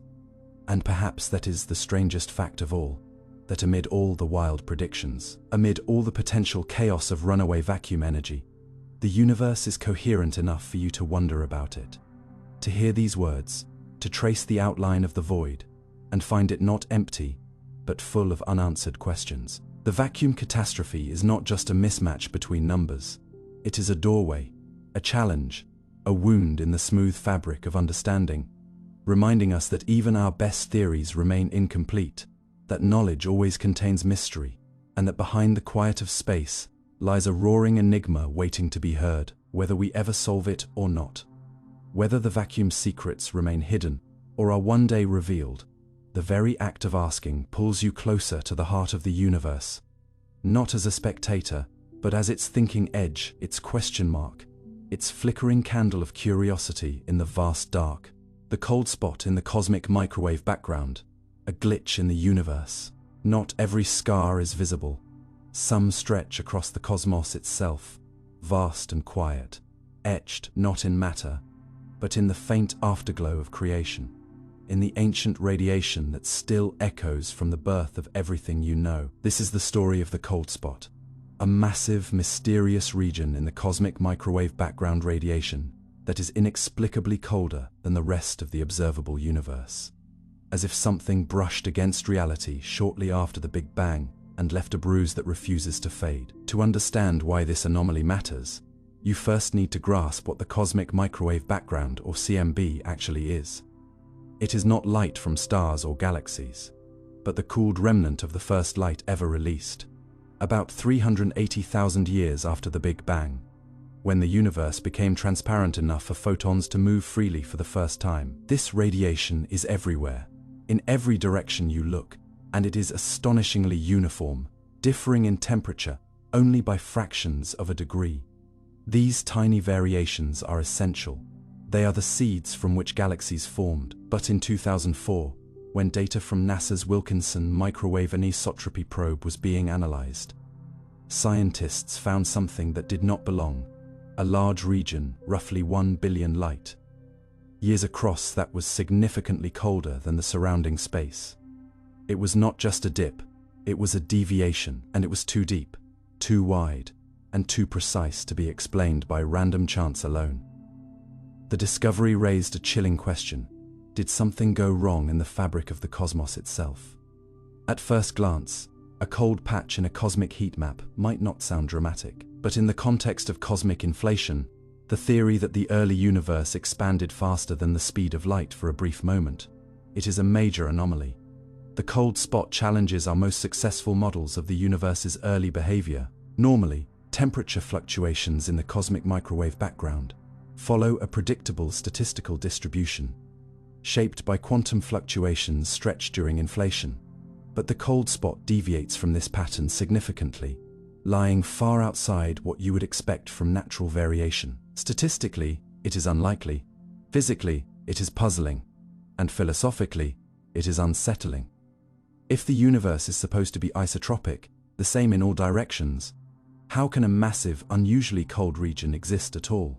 Some researchers attempted to explain it using conventional means. Perhaps the cold spot was just a statistical fluke, an extreme outlier that, while improbable, is still possible. Others proposed more active explanations, such as a supervoid, an immense region of space, almost entirely devoid of galaxies, matter, and energy, stretching hundreds of millions of light years. The logic was straightforward. Light traveling through such a void would lose energy, arriving colder at our detectors. But subsequent surveys, including those by the Dark Energy Survey and the Very Large Telescope, found that while a void does exist in that direction, it is not nearly deep or wide enough to account for the full extent of the cold spot. The temperature depression remains more severe than the void can explain, and so, despite continued study, the anomaly persists, hanging like a cosmic question mark. This has led to more speculative interpretations. One idea posits that the cold spot might be the result of a collision between our universe and another, a bruising between bubble universes in a multiverse scenario. In this model, our universe is just one of many, each formed by separate pockets of inflation. If two bubbles collided early in their formation, the impact could leave a mark, a zone of lower energy, lower temperature, and altered geometry. The cold spot, then, would be the scar of cosmic contact, a place where our reality was nudged by another. It sounds extraordinary, almost like science fiction, but the mathematics of eternal inflation allows for such collisions. However, the evidence remains circumstantial. We do not see an edge or boundary, only the temperature dip. Another possibility is that the cold spot signals a fundamental flaw in our understanding of cosmic inflation itself. Perhaps it reveals that inflation was not perfectly smooth, or that quantum fluctuations had more structure than we anticipated. Still, others have suggested that topological defects in spacetime, such as textures or domain walls, remnants from phase transitions in the early universe, could create anomalies like the cold spot. These theories delve into realms of physics we have not fully tested, dealing with symmetry breaking and exotic particles that may or may not exist. And yet, the anomaly persists. It has been confirmed by multiple missions, including the Planck satellite, with higher resolution and better sensitivity. This is not an illusion or an artifact. It is a real measurable feature of the cosmos. So what are we to make of it? The cold spot is not just a cold patch. It is a window into the limits of our cosmological knowledge. It reminds us that for all our precision and predictive power, there are still places in the universe where the script does not follow the expected lines. We have modeled the early universe with remarkable success, from nucleosynthesis to the formation of galaxies. But the cold spot sits like a silent challenge to our confidence. It says, perhaps you do not know everything. Perhaps something happened beyond your models, beyond your telescopes, beyond your assumptions. And perhaps embedded in the background radiation itself, there are clues, echoes of events that took place before the observable universe even had a chance to cool. This forces us to consider what science is ultimately about. Not the comfort of certainty, but the pursuit of clarity through discomfort. The cold spot is not a threat to science. It is a gift. It invites us to ask better questions, to challenge sacred assumptions, to admit the possibility that the cosmos may still hold secrets not yet imagined. Of course, not everyone is convinced it matters. Some argue the cold spot will eventually be explained as an artifact of our analysis, a glitch in data processing, or a convergence of multiple minor voids that, when aligned, mimic a larger effect. And they may be right. But until then, we cannot ignore what the data is telling us. The cold spot is not just colder than expected. It is organized, structured, and oddly aligned with other anomalies in the cosmic microwave background, like the so-called axis of evil, an unexpected alignment of temperature fluctuations that seems to defy the randomness we expect from inflation. Could these be connected? Are they signs of a deeper symmetry, or a hidden order we have not yet deciphered? The cold spot might be the tip of an iceberg, a clue that the early universe was more complex, more tangled, more alive with possibility than our current theories admit. Or it might be a mirage, a product of chance that lures us down false paths. Either way, its presence shapes the questions we ask. It defines the frontier of cosmology, not through what it reveals, but through what it refuses to explain. So when you look up at the night sky, filled with stars and galaxies, know that beyond the visible light, beyond the hydrogen clouds and gravitational lenses, there is a canvas still painted with ancient light, and within that canvas, a scar, a cold, silent blemish that stretches across space, like a fingerprint left on the lens of creation. Whether it is a glitch in the universe or a clue to something deeper, it exists. It resists explanation. And in that resistance, it invites you to wonder not just about what we see, but about what we cannot yet imagine. The dark threads, the cosmic collisions, the hidden histories, written in temperature maps and radiation curves. The cold spot may never speak, but it does not need to. Its silence is loud enough. The axis of evil. Why the universe might not be uniform. You might expect the universe to be a vast, impartial stage, stretching out in all directions, with no favoritism, no hidden alignment, no preferred way to face. A boundless expanse, where no direction is special, no orientation more meaningful than another. But what if that assumption, which forms the quiet backbone of nearly all of modern cosmology, is wrong? Not just slightly off, but dramatically, cosmically misaligned, as if the entire universe from the farthest galaxies to the glow of the cosmic afterlight were subtly tilted toward a hidden direction, an invisible axis, threading the observable cosmos with eerie coherence. And this is precisely the mystery behind what some physicists, with equal parts unease and dark humor, have named the axis of evil, a strange large-scale pattern detected in the oldest light in the universe. The cosmic microwave background radiation, which seems to suggest that the universe might not be as uniform as we once believed, that it may have a preferred orientation written into its very structure, as if the universe were whispering a secret direction to those who know how to listen. And this directionality violates the most cherished assumption in cosmology. The cosmological principle, the idea that the universe is isotopic and homogeneous, looking the same in all directions and from all places. And yet, here lies the problem. It doesn't. Or at least, not entirely. Not according to the map we've drawn from the microwave glow that fills the sky. This glow, this cosmic microwave background, is not just ancient light. It is the fossil imprint of the universe, when it was just 380,000 years old. The afterglow of the Big Bang itself, stretched into microwaves, as the universe expanded, and embedded in this whisper of radiation, is a pattern, a tapestry of tiny fluctuations in temperature, mere millionths of a degree in difference, that formed the seeds of all future structure, the galaxies, stars, and planets to come. And when satellites like the Wilkinson Microwave Anisotropy Probe, and later the Planck satellites scanned the entire sky, they expected to see random fluctuations evenly scattered, noise without pattern, chaos without preference.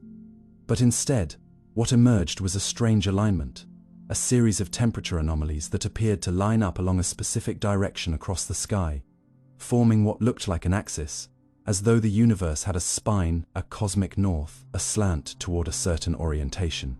And the odds of this alignment, happening by chance, while debated, are low enough to raise serious eyebrows. Because if true, it could mean that our universe is not entirely random on large scales, that there is a break in the symmetry, a scar in the structure of the cosmos itself. At first, some thought it might be a data error, perhaps interference from the solar system, or the galaxy, or some instrument calibration issue. But the alignment persisted through different surveys, different instruments, different data, cleaning methods, stubbornly refusing to vanish under scrutiny. And while some scientists still argue that it might be a statistical fluke, others entertain more radical possibilities, that this axis is a real physical feature, perhaps caused by unknown physics in the early universe, or that it reflects an anisotropic expansion of space. or even that we are seeing a signal from beyond our visible universe, a hint that the cosmos is part of a larger structure, a multiverse with direction, dependent properties, and each of these interpretations, if true, would force a rethinking of our foundational assumptions. Because an anisotropic universe would violate the cornerstone belief that physics is the same in all directions, which would ripple through every model we use to explain the cosmos, from inflation theory to dark energy, and even challenge the very geometry of space-time as described by general relativity. But what does it mean for you, sitting under this sky, that there might be an axis to the universe? It means that something about the structure of everything might be off center, that the rules we thought were universal may be local, and that the symmetry we assumed could be broken in ways we've only begun to glimpse. It means that randomness might not be as random as we thought, that even the chaos has choreography, and that the universe could have preferences, not born of life or intention, but of physics we do not yet comprehend, perhaps some field left over from the birth of time, perhaps an asymmetry seeded during the inflationary epoch, or perhaps even an echo from dimensions we cannot access. And while the term axis of evil may sound dramatic or humorous, its implications are quietly profound, because if the universe has a hidden bias, even a slight one, then so does everything within it, including you, your place, your perspective, and every measurement you make, as though the cosmic dice are not perfectly fair, but are slightly loaded. And if they are, what else might we be misreading? In the end, the axis of evil may turn out to be an artifact, a mirage, a ghost in the data that will fade with more precise observations. But if it remains, if it is real, then it is one of the clearest signs yet that the universe holds more structure than we ever imagined, that the symmetry we cling to might be an illusion, and that there is still room in the heavens for mystery, for cosmic asymmetry, for secrets carved into the background light of creation. And so when you look up tonight and see the stars scattered across the sky like sparks from some ancient fire, remember that they might all be slanted, subtly leaning toward a hidden truth we have yet to understand. And in that slight tilt, in that barely perceptible alignment, the universe might be hinting that it is not indifferent after all, but quietly structured, deeply ordered, and still whispering stories we've only just begun to hear. 0-point energy, the restless energy of empty space. What if the quietest place in the universe is also the most restless?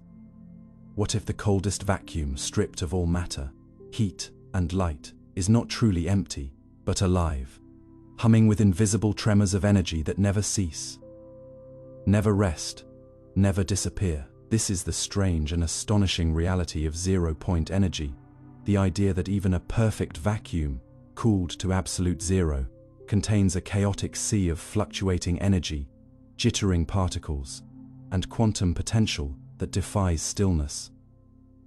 It's a concept that challenges everything your senses assume about emptiness. When you imagine nothing, you likely picture a vast black void, a space where silence reigns and nothing happens. But in physics, nothingness is not empty. In fact, it might be more full than anything else. The universe, at its deepest level, refuses to be quiet. Even when you take away every atom, molecule, and photon, even when you cool a region of space to the lowest possible temperature, so that no thermal energy remains, there is still movement, still force, still energy. This baseline activity is not optional. It is woven into the fabric of quantum mechanics itself, arising from the very uncertainty that defines particles at the smallest scales.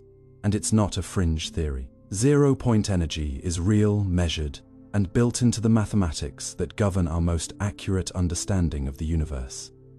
But what it means, and what we can do with it, is a far more complicated and far more mysterious question. To understand 0-point energy, you first need to understand the quantum vacuum. In classical physics, a vacuum is just empty space, a region devoid of matter, where the energy is zero and nothing happens. But quantum physics replaces this serenity with something much stranger.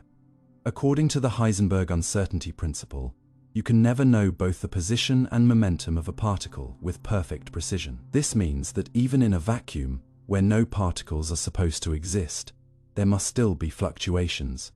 These fluctuations are not errors or background noise. They are a fundamental feature of the quantum field. Every point in space is filled with fields for electrons, photons, quarks, and more. And these fields never rest. They constantly oscillate, producing fleeting particles that blink into and out of existence before you can measure them. These are known as virtual particles, and while they are short-lived, their effects are measurable. The Casimir effect is one striking demonstration. When two uncharged, parallel metal plates are placed extremely close together in a vacuum, they attract each other, even though no classical force acts between them.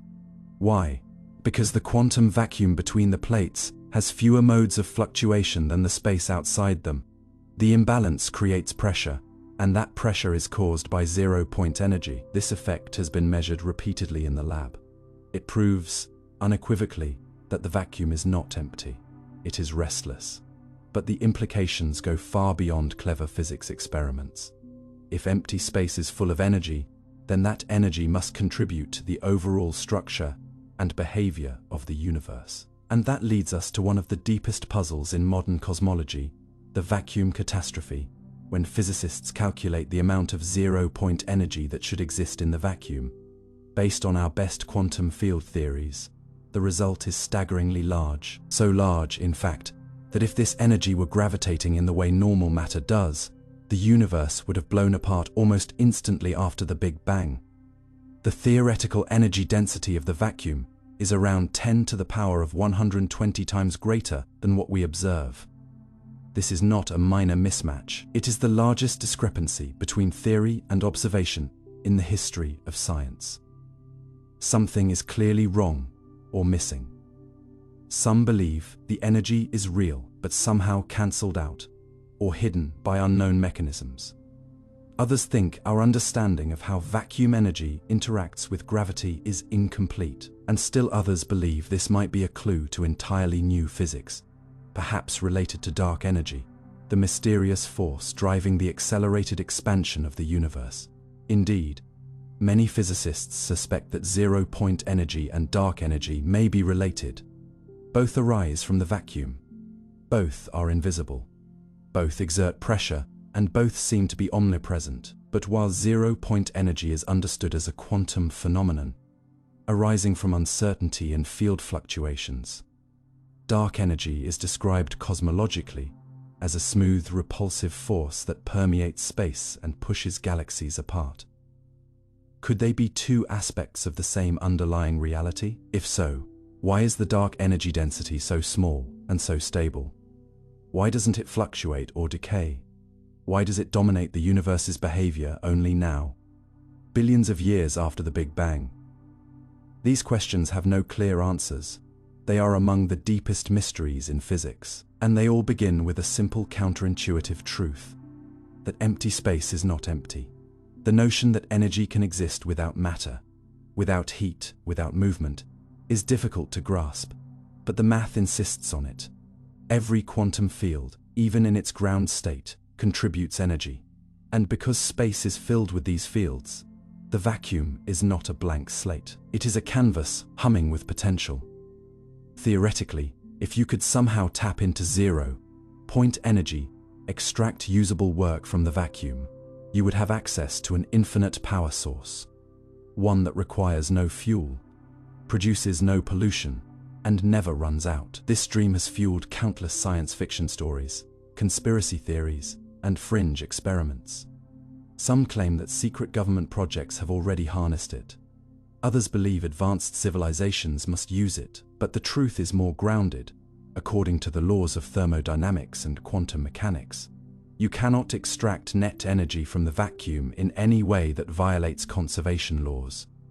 Zero-point energy is there, but it is not a free lunch.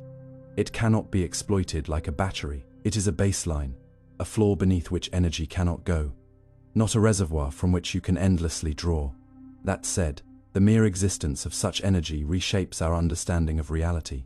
It tells us that silence is never total, that stillness is an illusion, and that even when all else is gone, something remains. From a philosophical standpoint, zero-point energy is deeply evocative. It suggests that the universe at its core refuses to be inert. That even when stripped of all structure, all temperature, all motion, the cosmos still whispers. There is always fluctuation, always uncertainty, always something, and that something is not decorative. It is foundational. Zero-point energy is not a footnote in physics. It is a cornerstone. It affects atomic behavior, chemical bonds, even the very stability of matter.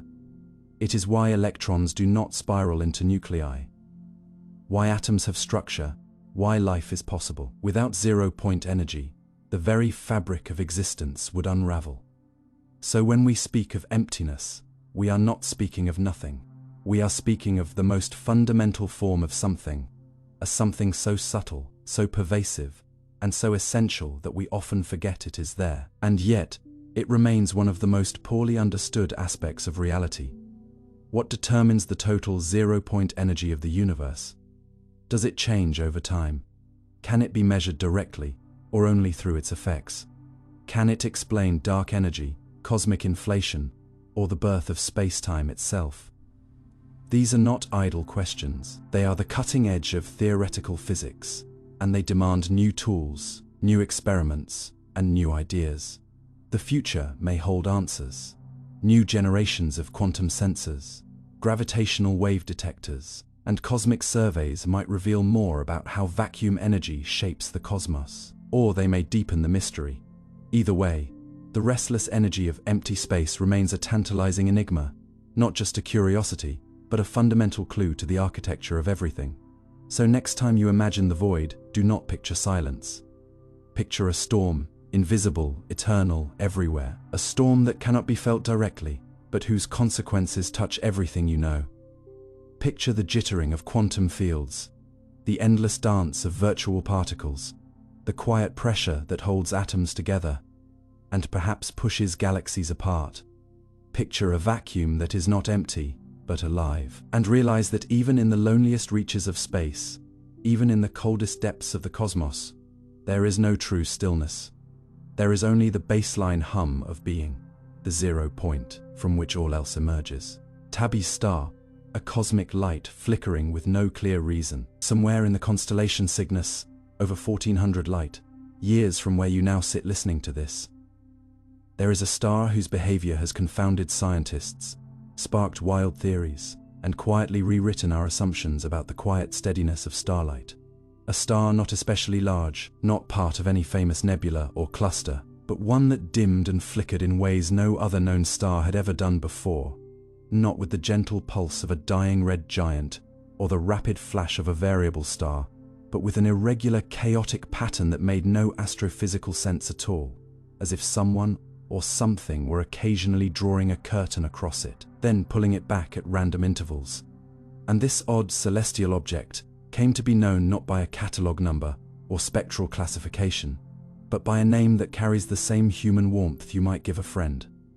Tabby's star, named after astronomer Tabetha Boyajian, who first noticed this flickering enigma while combing through data from the Kepler space telescope, which had been watching over 150,000 stars for signs of distant planets, searching for tiny regular dips in brightness caused by a planet crossing in front of its star, but instead stumbled on something far more complex and unsettling, a light that dimmed not by a small percentage, as a planet would cause, but by as much as 22%, an enormous drop far too large for any planet.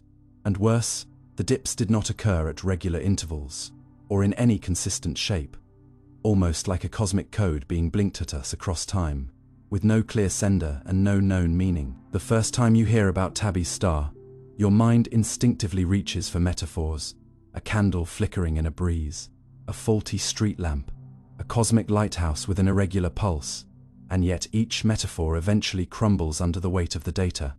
Because this is not imagination, but measurement, not poetry, but photometry, gathered over years by one of the most precise instruments ever launched into space. And when scientists analyzed the light curve of the star, a graph showing its brightness over time, They found not a smooth and rhythmic pattern, but an erratic sequence of deep plunges and long recoveries, as if enormous structures were intermittently obscuring the star's light. Not once or twice, but dozens of times over the span of Kepler's observations, with some dips lasting days and others only hours.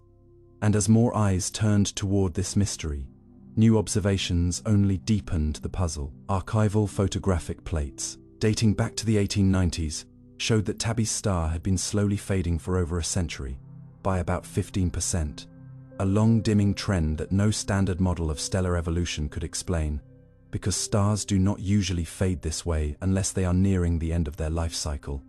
And Tabby's star showed no other signs of such aging, no strange colors, no excess infrared radiation, no intense stellar winds, just a light that grew quieter without reason. First explanations were, as always, grounded in known physics.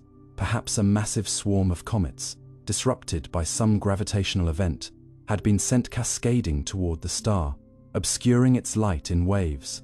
But comets contain dust, and dust emits heat, which should be detectable in the infrared spectrum. Yet no such heat was observed. Others proposed a giant ring system around an unseen planet, or clouds of interstellar material passing between us and the star. But those too should have left spectral fingerprints, chemical clues that did not appear. Then came the more radical suggestions. What if this was evidence of a Dyson swarm? A vast array of orbiting structures built by an advanced civilization to harvest the star's energy, each one blocking a small part of the light as it passed. An idea proposed not by science fiction writers, but by serious scientists like Freeman Dyson himself, who had long speculated that sufficiently advanced civilizations might enclose their stars in swarms of energy collectors.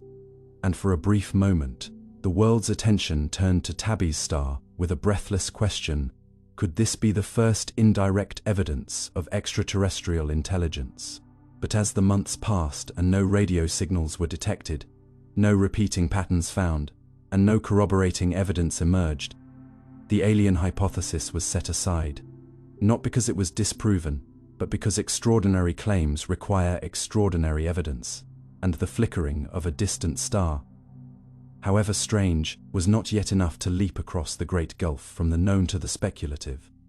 Still, the mystery remained, and so researchers dug deeper, exploring more mundane but intricate ideas. Perhaps an orbiting cloud of dust made of non-emissive material, like carbon or metallic grains, could dim the star without radiating much heat. Or maybe, internal processes in the star's magnetic field could lead to variations in brightness, never before documented. Or perhaps the light was being affected by a form of gravitational lensing from a massive object in the foreground. Each theory carried its own flaws and gaps, and none fully explained both the short-term flickers and the long-term fading. What made Tabby's star so unique was not just the depth or irregularity of its dimming, but the absence of accompanying clues. No color change, no heat signature, no spectral distortions. It was, as some scientists admitted, unlike anything previously recorded in the catalogue of stellar behavior. What makes this story even more profound is not just the scientific enigma, but the way it exposes our assumptions, our quiet belief that the universe is already mostly understood, that stars do not behave in unfamiliar ways, that the light from distant suns follows rules we have already written down. And yet, here was a star reminding us that even now, with our space telescopes and supercomputers, we are still stumbling across phenomena that leave us speechless, still scribbling question marks into the margins of our cosmic textbooks. And for you, the listener, it may be tempting to lean toward one theory or another, to want resolution, to crave a conclusion, but perhaps the deeper lesson lies in the suspension of certainty, in the quiet awe that arises when something refuses to be explained, when nature withholds her reasons and simply invites you to keep looking, not with answers, but with wonder. The search for truth, in the case of Tabby's star, has become a symbol of the scientific process itself. Open-ended, self-correcting, often frustrating, but always moving forward. And in that sense, this distant flickering light has already done something incredible. It has united astronomers, citizen scientists, theorists, and dreamers across the globe in a shared pursuit of the unknown. Thousands of people joined the search through online platforms like Planet Hunters, examining light curves, flagging anomalies, offering their thoughts, and in doing so, turned a mystery into a movement, not for answers alone, but for the joy of curiosity. And even now, new observations continue, with updated data from the Gaia mission, infrared telescopes scanning for subtle emissions, and long-term monitoring to detect any changes in the dimming pattern. And with each year, the story grows richer, more nuanced, more human. And what if the mystery is never fully solved? What if Tabby's star remains an unresolved question, a riddle flickering in the night sky, long after our instruments have moved on to other targets? That too has value. Because not every phenomenon exists to be solved. Some exist to remind you that the universe is vast and strange, and still full of surprises. That not every light follows the script. Not every pattern fits the mold. And not every question has a tidy answer. Perhaps this is what makes Tabby's star so beautiful. Not just the anomaly, but the invitation it offers.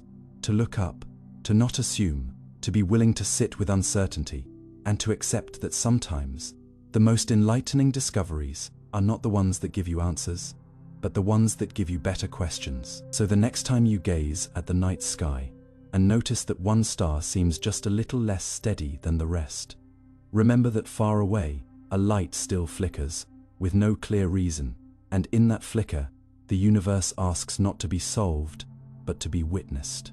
Unexplained repeating radio signals, patterned pulses from the void. You would not hear it with your ears, not in the air, not in the wind, but if you were to stretch a giant antenna across the stillness of space and point it toward nothing in particular, you might begin to pick up something, a whisper, a tick, a flicker of energy, traveling across cosmic distances with a rhythm too exact to be natural, and yet too strange to be familiar, as if the void itself had a heartbeat, not chaotic or random, but repeated, echoing, intentional. And that is the eerie truth behind what astronomers now call repeating radio signals from deep space. Bursts of high-energy radio waves that blink in and out like cosmic Morse code, following patterns, intervals, and sometimes even precise repetition, as though some far-off beacon were blinking through the darkness, saying something, or perhaps simply existing in a way we do not yet understand. And for all our telescopes, all our satellites, all our theories, we are still faced with a question so haunting in its simplicity that it feels almost ancient. Who, or what, is sending these messages from the quiet ends of the cosmos?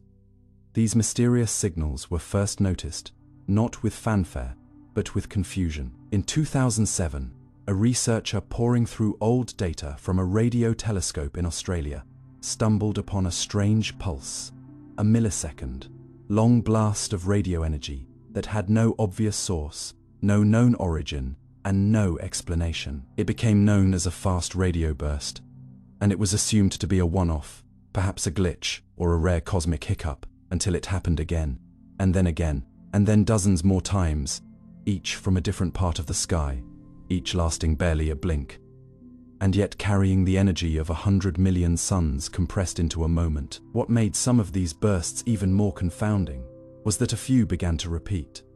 Not just similar signals, the exact same source lighting up again, sometimes with predictable timing, as though the universe were practicing a rhythm, tapping out a coded pulse to an audience it could not see. Telescopes in Canada, China, and Europe began pointing toward these mysterious signals, capturing them in real time, some repeating every 16 days, like clockwork. Others repeating randomly, but undeniably from the same spot in the sky, like a lighthouse through the interstellar fog. And so the theories came, some wild, some grounded, trying to explain what could cause a radio pulse of such power, such brevity, and such mystery. The leading explanation, at least for the moment, points toward magnetars, exotic remnants of massive stars collapsed into city-sized spheres, with magnetic fields 1,000 trillion times stronger than Earth's, spinning and occasionally cracking like the crust of a world under pressure. When a magnetar starquake occurs, It could release bursts of energy intense enough to create radio signals that cross galaxies.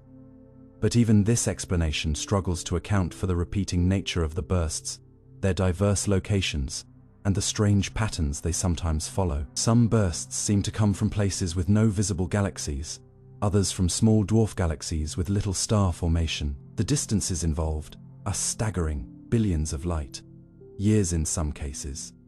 And yet we receive their pulses with such clarity that it feels deliberate, or at least consistent, as if we are catching echoes of events more massive than imagination, or perhaps traces of behavior we have yet to name. Among all this scientific analysis, it is almost impossible not to wonder, what if we are not just listening to nature, but to intelligence? The idea of extraterrestrial origin has, understandably, captured the public imagination. The thought that these repeated signals might be artificial, might be a kind of interstellar communication, a cosmic ping from civilizations so distant and advanced that even their byproducts ripple across the stars. And yet scientists remain cautious, grounded, insisting on natural explanations, unless evidence suggests otherwise. And they are right to do so. The history of science is full of human minds, ascribing intent to what was ultimately explained by physics. But the sheer precision and regularity of some of these bursts refuse to fit neatly within what we know. They dance at the edge of our understanding, teasing us with data that cannot yet be dismissed, and patterns that feel more like messages than mere accidents. Still, these signals do more than confound our understanding. They redefine our relationship with the cosmos. They remind us that the universe is not silent. It is filled with noise, with pulses, with time markers, with echoes from ancient processes, and perhaps unknown intelligences. It forces us to confront how little we know, not just about the mechanics of space, but about our place within it. When you sit beneath the stars and think the sky is quiet, it is not. It is ringing with energy, with code, with flashes that stretch from galaxies you will never see, carrying information that might never be understood. Every repeating burst is a mystery nested inside physics, a question not just for scientists, but for every curious mind that looks up and wonders if something, or someone, might be out there trying to be heard. And even if these signals are purely natural, they are no less miraculous. A repeating radio burst from a collapsing stellar core halfway across the observable universe is a testament to the scale and beauty of what exists beyond us. It is a voice from the past, because every signal we receive is old, older than our species, older than our languages, sometimes older than our planet's continents. It is light that has traveled not for days, not for centuries, but for epochs, crossing the expanding sea of space to arrive here, now at this moment, to be decoded by a creature that evolved on a pale blue dot surrounded by noise. You, listening to the dark, listening to patterns that seem too consistent to ignore. So perhaps the true mystery is not whether someone is sending the signals, but whether we are capable of listening with the right kind of attention, not just with instruments and data, but with wonder, with humility, with the kind of curiosity that can hold a question open for years without rushing toward an answer. The repeating signals may not be alien intelligence, but they might be something even more valuable, a mirror, showing us how far we have come in our search, how advanced our instruments have become, how intricate the universe really is, and how much we still do not understand. The pattern is real. The pulse is there, and whether it is a cosmic heartbeat, a magnetic scream, or a whisper from another world, it is speaking. And we are finally quiet enough to listen. Why the speed of light is the speed limit of the universe. They say there is a cosmic speed limit, a ceiling above which nothing with mass can climb, and that ceiling is not made of glass or iron, but of light itself. And from the moment you were born into this universe, you've been living under its rule without even knowing it. Because the speed of light is not just fast, it is final. The edge of possibility itself, a woven constant in the fabric of everything that exists, and to ask why it holds that place is to press your mind against the outer membrane of understanding, where physics turns into poetry and numbers into wonder. So let us begin not with Einstein, but with you, because you, like every being who's ever looked up at the stars, have been living in a world that delays itself. Every glint from a galaxy, every flicker from a candle, every flash of a friend's eye has already happened by the time it reaches you. And the reason for that delay is the very limit we are here to explore. For the speed of light is not just a number, it is the medium of causality, the gatekeeper of cause and effect. And when Albert Einstein first realized that light didn't need a medium to move through, that it was the same speed in all directions, for all observers, no matter how fast they were moving, he unlocked a door that changed the shape of time and space forever. And behind that door was a truth as beautiful as it was unsettling, that the faster you move through space, the slower you move through time, and that nothing, no matter how powerful, can ever accelerate to the speed of light without requiring infinite energy. Because as you approach that limit, your mass increases asymptotically, demanding more and more energy just to nudge forward until the very laws of reality push back with infinite resistance. And so we are bound not by chains or gravity, but by the speed of light, which defines the maximum rate at which information, energy, and causality can travel, creating a universal structure where nothing can outrun its own influence, where even gravity is not instantaneous, but propagates at the speed of light, meaning when a star explodes or collapses, its gravitational influence reaches you no faster than its light does. And so the entire cosmos moves with a synchronized slowness, a kind of cosmic choreography dictated not by whim, but by this unwavering limit.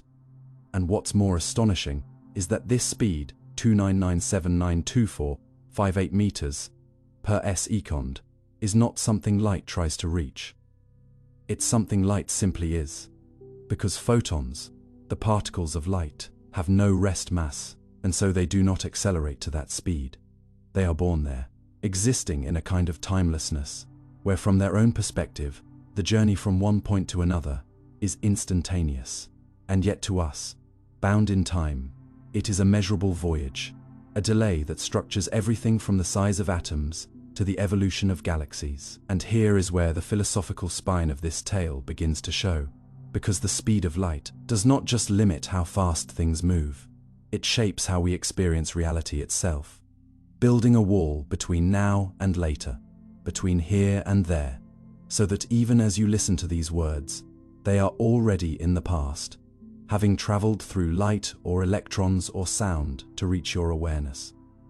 And when scientists tried to bend this rule with particles in colliders, smashing protons together at incredible velocity, they found that no matter how much energy they poured in, they could never push anything past that sacred threshold, because space-time itself seems to fold around that boundary, preserving it like a law written into the bones of being.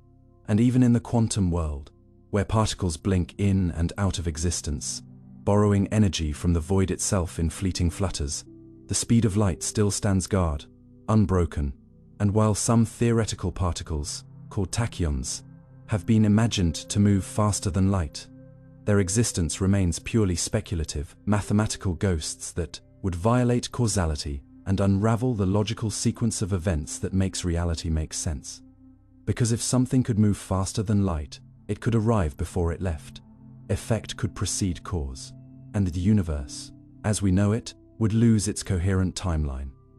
It would become a dream where memories occur before experiences, where outcomes exist before choices. And though science fiction loves to dance in that space, the real universe seems unwilling to play along, maintaining a rigid integrity to its structure, as if to protect the very possibility of meaning. And yet, even within that limit, light is generous. It paints the sky with stars, feeds your cells with energy, carries the information that lets your eyes see. Your devices work, your brain understand, and in the silence of deep space, it is the only messenger fast enough to tell us what is happening billions of light years away. And still we wonder, why that number? Why that limit? Why not faster or slower? And though physics gives us the equations, the constants, the permittivity and permeability of free space, multiplied together to yield the speed of light, it does not yet explain why those constants are what they are, only that they are consistent. And so the true origin of the speed of light remains one of the great unsolved riddles, a number written into the architecture of existence itself, suggesting that light is not just a phenomenon, but a principle, a skeleton key to understanding reality, and perhaps, in another universe, with different constants, light may be slower or faster, or not exist at all. But in this one, the one you find yourself within, this shimmering boundary is both our jailer and our guide. Setting limits, yes, but also granting coherence, structure, beauty, and just enough delay for consciousness to bloom, for thought to unfold, for stories like this to be told. And in the end, as you sit quietly, staring at a night sky filled with ancient photons that have traveled across time to touch your eyes, perhaps the most humbling truth is not how fast light is, but how patient it must be to reach you, to show you the shape of the universe, and to remind you that even though there is a limit, even though you cannot break it, there is still infinite wonder in the space between. And that wonder, held gently in delay, is where meaning begins. The origin of magnetic fields. Why do galaxies have them? You have likely felt the pull of a magnet, the invisible tug that makes iron shiver toward its source. But what if I told you that this same force stretches across the cosmos, not just in tiny refrigerator magnets or compasses, but woven throughout galaxies, threading spiral arms, sweeping across interstellar space, and shaping the grand structure of the universe itself? And yet, we do not truly know why. We do not fully understand where these colossal magnetic fields come from, only that they are there, ancient and strong, whispering a mystery that predates our sun, and perhaps even time itself. And that is where your curiosity should begin to stir. Because magnetic fields are not just passive features, they are active agents in the choreography of stars, gas, and dark matter, guiding the birth of suns, regulating galactic winds, and even shielding planets like Earth from the deadly radiation of space. And yet, for all their influence, they remain spectral and elusive, unseen unless traced by their effects, like ghosts shaping the visible world from behind the curtain. And so we must begin, not with what we see, but with what we can infer, with the strange patterns that emerge in polarized light, with the synchrotron emissions of electrons spiraling through space at near light speeds, with the delicate fingerprints these fields leave behind in the cosmic microwave background. And when we look across galaxies, not just the Milky Way but Andromeda, Centaurus AM87, we find that magnetic fields are not only present, but persistent and structured, threading through galactic disks and halos with SERP, rising order. And the question is no longer just whether they exist, but how they formed, how they grew, and why they are so incredibly widespread. And to answer that, we must look back, not just millions, but billions of years, to the early universe, when atoms were first forming, when radiation still dominated matter and the seeds of complexity were barely beginning to sprout. And it is here, in this primordial canvas, that physicists believe the first magnetic fields might have flickered into being, perhaps born from quantum fluctuations, or sparked by turbulence in ionized plasma, or ignited during the violent phase transitions as the universe cooled. And though these seed fields would have been weak, infinitesimal, they had something powerful on their side: time, gravity, and motion. Because as galaxies formed and rotated, these tiny magnetic wisps could be stretched, twisted, and amplified by a dynamo effect, a process not unlike how Earth's own magnetic field is sustained by molten iron spinning deep in its core. And in a galaxy, it is the swirling gas and plasma, rotating and shearing under gravity, that acts like a cosmic engine, churning those initial flickers into vast, coherent magnetic structures that span tens of thousands of light years. And still, this explanation is not complete, because even with a dynamo, you need a seed, and no one yet knows exactly what provided that initial nudge, that first asymmetry, that tiny imbalance in charge or flow that broke the symmetry and allowed a field to rise. And some theories suggest shocks from the first stars, supernovae injecting chaos into calm. Others point to collisions between dark matter clumps or the breaking of cosmic strings, while others go deeper, invoking inflation, era quantum instabilities that stretched into macroscopic fields. But whatever the origin, the result is undeniable. Magnetic fields are everywhere, in clusters of galaxies, in filaments of gas that stretch across voids, in the intergalactic medium that seems so empty yet pulses with magnetism.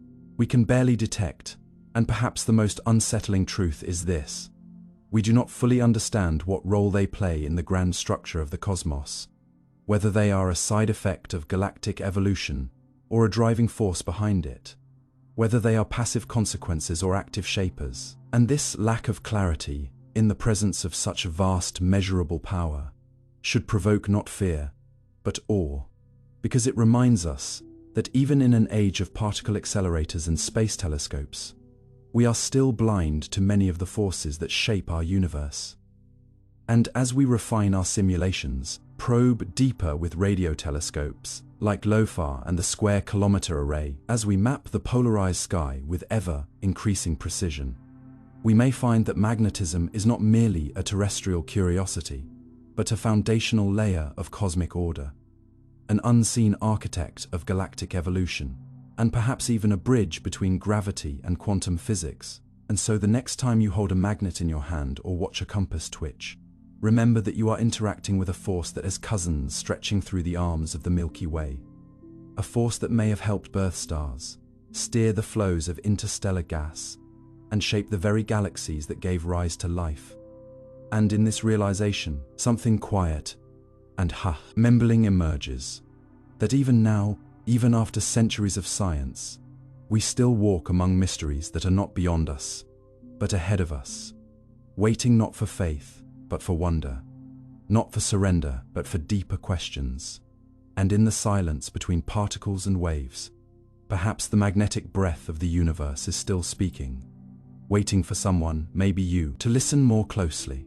The isotopic anomalies in meteorites, cosmic chemistry that doesn't fit. You expect space to follow rules, at least the ones we have worked so hard to understand. Chemistry that is consistent, physics that is predictive, elements and isotopes that behave the same way no matter where they are in the universe, as if reality itself were built on an unshakable foundation. But sometimes you pick up a piece of the cosmos and discover that it does not obey the laws you thought were universal, and instead it whispers of different conditions, of alien reactions, of histories that do not match ours. And that is exactly what has happened with a class of meteorites, known not for what they are, but for what they refuse to be: predictable, explainable, terrestrial in logic. These meteorites, ancient visitors from the solar system's earliest days, contain isotopic ratios that don't line up with the known formation processes of Earth, or even the known chemistry of the Sunday. And when scientists examine their oxygen isotopes or neon compositions, they find that the balance between these variants, atoms with identical protons but differing neutrons, doesn't make sense under any model we currently trust. As if these rocks were forged in furnaces, whose rules of fusion and decay were written in another dialect of physics, or born out of explosions that imprinted a different fingerprint onto matter. And while some anomalies could be brushed off as contamination or data noise, the consistency and scale of the mismatches suggest otherwise, that we are glimpsing the true diversity of stellar processes, or perhaps more unsettlingly, gaps in our cosmic timeline, stories left out of the standard model that we assumed accounted for everything. In some meteorites, like the carbonaceous chondrites, the presence of pre-solar grains, literal stardust older than the solar system, has forced astronomers to admit that parts of these rocks formed before our Sunday even existed, carrying isotopic patterns that reflect their birth in ancient stars, long-dead supernovae, or asymptotic giant branch stars that have since scattered their matter across interstellar space, like seeds in a cosmic wind. And when those grains were incorporated into the primitive soup of our forming solar system, they left behind a signature that doesn't match the homogenized chemistry of Earth, meaning that within these anomalies lie messages from times and places far beyond our planetary cradle, whispers from the chaotic and chemically diverse neighborhood where our star was born, a galactic nursery filled with radioactive isotopes, neutron capture reactions, and short-lived nuclides that no longer exist, but whose decay products remain frozen into the lattice of meteoritic minerals, like geological time capsules that defy the average. And perhaps, what is most humbling about these isotopic anomalies is not just that they challenge our models, but that they remind us how provincial our understanding is. We base so much of our universal thinking on one planet, one Sunday, one set of lab conditions.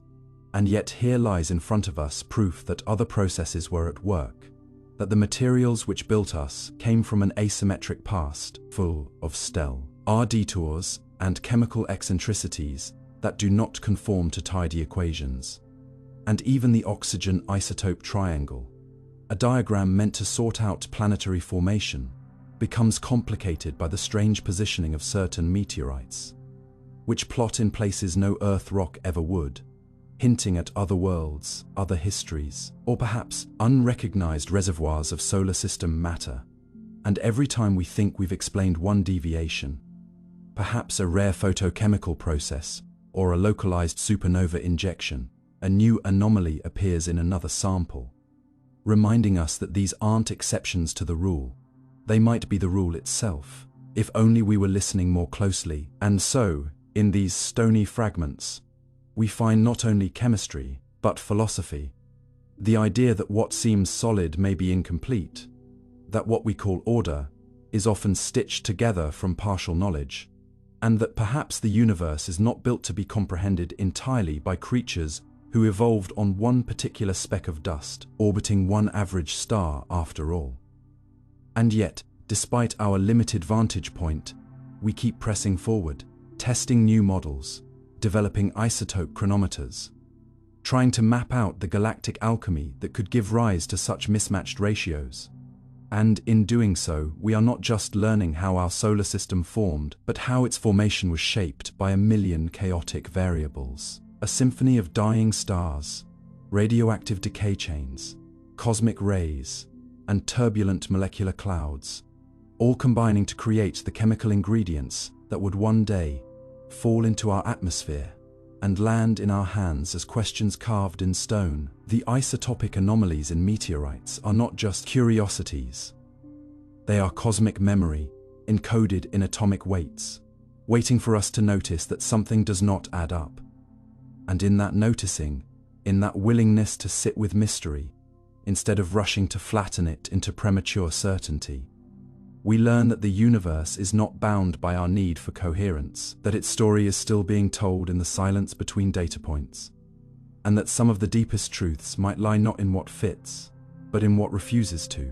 Quantum tunneling, how particles pass through solid walls.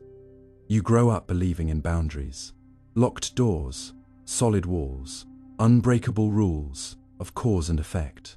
And yet in the quantum world, particles act like they never got that memo, slipping through barriers, not by breaking them, but by simply ignoring them, as if physical limits are more like polite suggestions than absolute laws. This is the phenomenon known as quantum tunneling, one of the strangest and most counterintuitive effects in all of physics, a process that defies the classical idea that a particle must have enough energy to overcome an obstacle, instead allowing it to appear on the other side without ever having climbed the hill, like a ball that vanishes at the base of a moth, untaken and reappears on the other side without rolling over the top, not by cheating, but by following rules that only make sense when matter behaves like waves.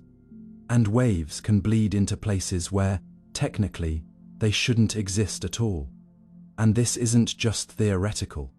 Quantum tunneling isn't a thought experiment from a fringe lab. It's happening constantly in the real world right now, inside your computer's microchips, in the fusion processes inside stars, in the radioactive decay that gives your smoke detector its warning chirp, and in the very neurons that fire inside your brain, enabling consciousness to emerge from electric possibility. Because at the subatomic scale, the universe is governed not by certainty, but by probability, by a shimmering field of maybe, where particles exist not in definite places, but as clouds of potential smeared out across space until observed.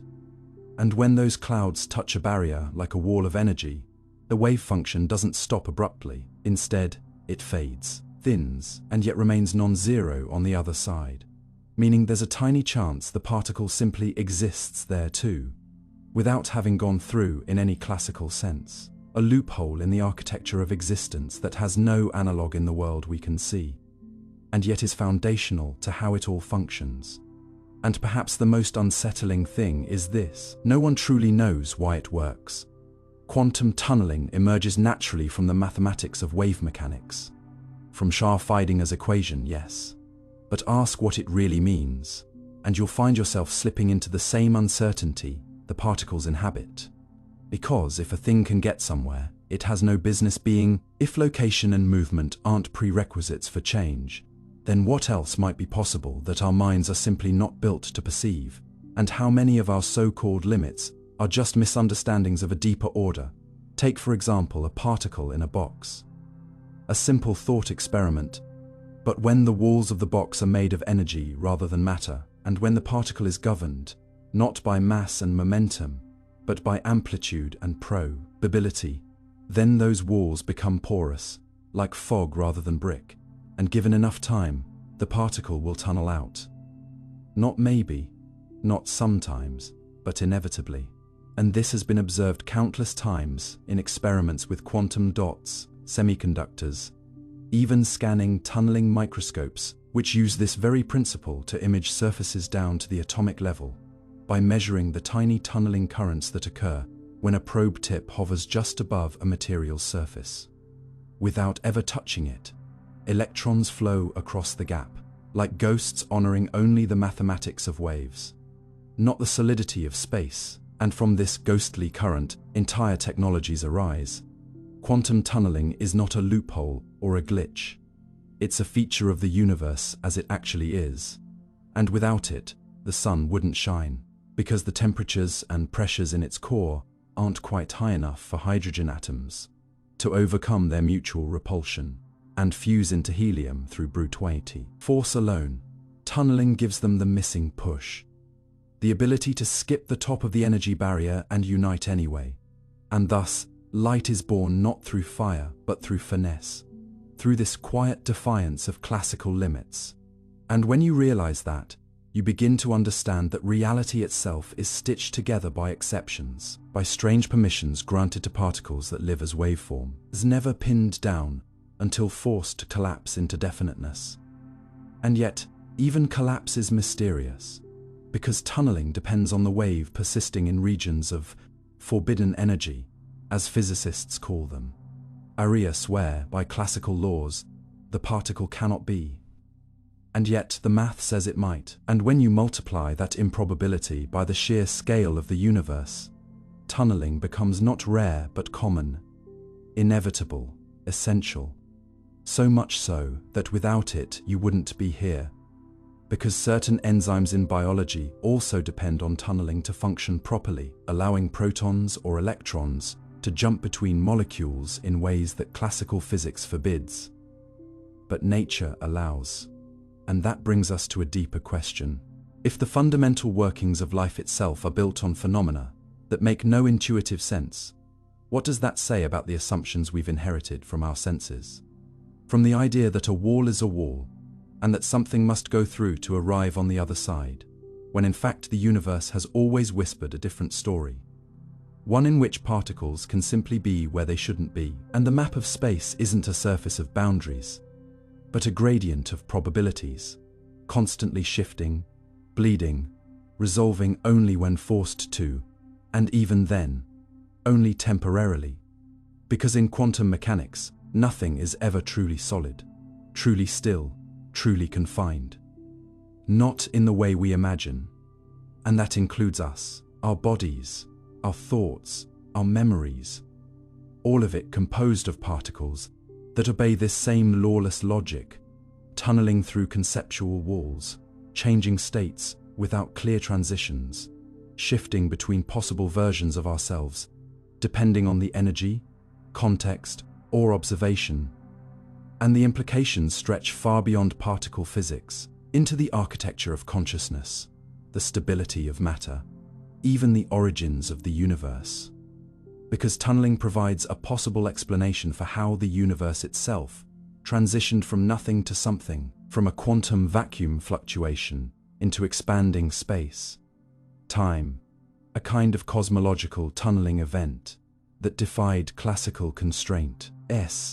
Leapt the wall between non-existence and reality, not with force, but with permission granted by the strange rules of quantum probability. And as you sit with that, as you let it echo in your thoughts, you begin to realize that perhaps nothing is ever truly stuck, truly isolated, truly unreachable. That what we call impossible might merely be improbable. And that improbability is the playground of quantum mechanics, where the tiniest particles ignore the boundaries we thought were absolute. And in doing so, invite us to reimagine what's possible, not just in physics, but in everything. Why do fundamental constants never change? You live in a universe where the rules are written in numbers that never blink, constants so unwavering that if even one of them were to change by the tiniest fraction, everything you know, your body, the earth, the stars, time itself, would unravel like thread from a seam, and yet no one truly knows why these values are what they are, or why they have remained frozen across billions of years, unyielding to chaos, untouched by cosmic evolution, acting not like accidents but like edicts, like the silent scaffolding behind all existence. Because beneath every law of physics lies a constant, a number that doesn't just describe how things behave, but determines how they can behave in the first place. Light travels at a fixed speed. Gravity pulls with a fixed strength. Particles interact with fixed charges. And the universe as we know it only works because these numbers do not drift, do not fluctuate, do not evolve. And if they did, even slightly, hydrogen might never have formed, stars might never have ignited, carbon might never have existed, and consciousness, yours, mine, anyone's, might never have emerged. Which means that these constants aren't just background details. They're the foundation of all being. Yet despite their centrality, they remain one of the great unsolved mysteries of modern physics, because we can measure them with staggering precision. K, the fine structure constant, a dimensionless number around 1/137th, which governs the strength of electromagnetic interactions. But we have no idea why it has that value, or why it has never changed, or whether it could change in a deeper version of reality we don't yet understand. And that very question keeps physicists awake at night, because it suggests that perhaps there are reasons beyond our current reach, hidden principles or deeper symmetries that lock these constants in place. Or perhaps they are simply the outcome of some cosmic lottery, the result of our universe being just one in an endless ensemble where each version rolls the dice on its own set of constants, and only those rare universes that land on a life permitting set ever get observers like us to notice. A theory known as the anthropic principle, which proposes that we find ourselves in this kind of universe, because this is the kind where beings like us can find ourselves. But such explanations, while logically consistent, feel deeply unsatisfying, as if we're shrugging in the face of the most profound truth imaginable, that the numbers themselves, the very ratios and magnitudes etched into the bones of space and time, are trying to tell us something about the nature of reality we have yet to decipher. Consider this. The speed of light in a vacuum is exactly 2,997,92458 meters per second. Not because of some metaphysical decision, but because we've defined the meter based on that speed, a circular logic that hints at something deeper. Because the real constant is not the number itself, but the relationship between space and time that it encodes. A fixed conversion factor between distance and duration that implies a built-in structure to the universe. One that treats time and space not as separate arenas, but as parts of the same fabric, and it's this interweaving that makes the constancy meaningful. Not the number, but the invariance, the absolute refusal of light to be influenced by motion, direction, or location, which in turn defines the limit of causality, the outer edge of influence, and ultimately the shape of possible experience. Similarly, the gravitational constant, g, sets the strength of gravity not in isolation, but in relation to mass and distance. And if g were slightly stronger, stars would burn faster and collapse more easily. If weaker, they might never ignite. And yet g, like c, remains unchanging across all measurements, all eras, all conditions, holding firm even as galaxies drift, stars explode, and space-time curves itself into black holes. And we are left wondering not just why these constants are what they are, but why they stay what they are, as though nature wrote them once and refuses to edit the script. And what's stranger still is that in some theories, like those involving scalar fields in early universe, cosmology, or varying speed of light models, constants might have evolved slightly during inflation, the brief moment after the Big Bang when space expanded faster than light itself. And yet no variation has ever been confirmed in observation. No drift in C or G or the fine structure constant has ever been reliably detected despite our instruments becoming ever more sensitive, scanning the light of ancient quasars from billions of years ago to compare the constants encoded in distant spectra to those measured here on Earth. And still, no change, nothing, as if the universe knows its own rules and obeys them with perfect loyalty, even across cosmological time, and maybe that should comfort us. But instead it deepens the mystery, because constants that never change beg the question of whether they were chosen, fixed at the birth of the universe by some deeper necessity or by chance, or even, some have dared to ask, by intention, because their balance is so delicate, their values so improbably suited to life, that it feels less like randomness and more like tuning, like a universe in resonance with itself. A cosmic instrument vibrating in exactly the right way to play the song of stars, atoms, chemistry, and thought. And while science doesn't require a design or to explain that tuning, it does demand an explanation. Because without one, we're left clinging to numbers we can measure, but not comprehend. Numbers that shape the laws of physics but refuse to arise from them, that float above theory like axioms in a silent language we haven't learned to translate.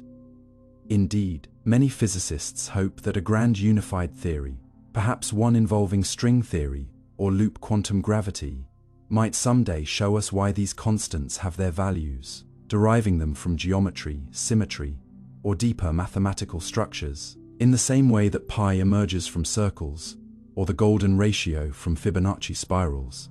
But so far, no theory has succeeded, and the constants remain, well, constant reminders that beneath every changing thing lies something unchanging, and that the very possibility of prediction, measurement, or structure in our universe rests on the silent reliability of these few numbers.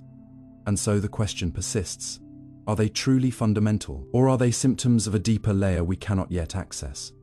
A more primal form of reality where what we call constants are merely shadows on the wall, projections from higher dimensional truths whose constancy is just an illusion of our limited view, like how a spinning sphere casts a circle, shaped shadow no matter how you rotate it, leading us to believe the shape is always the same, when in fact the source is richer, more dynamic, more alive. And if that's true, then maybe constants don't never change.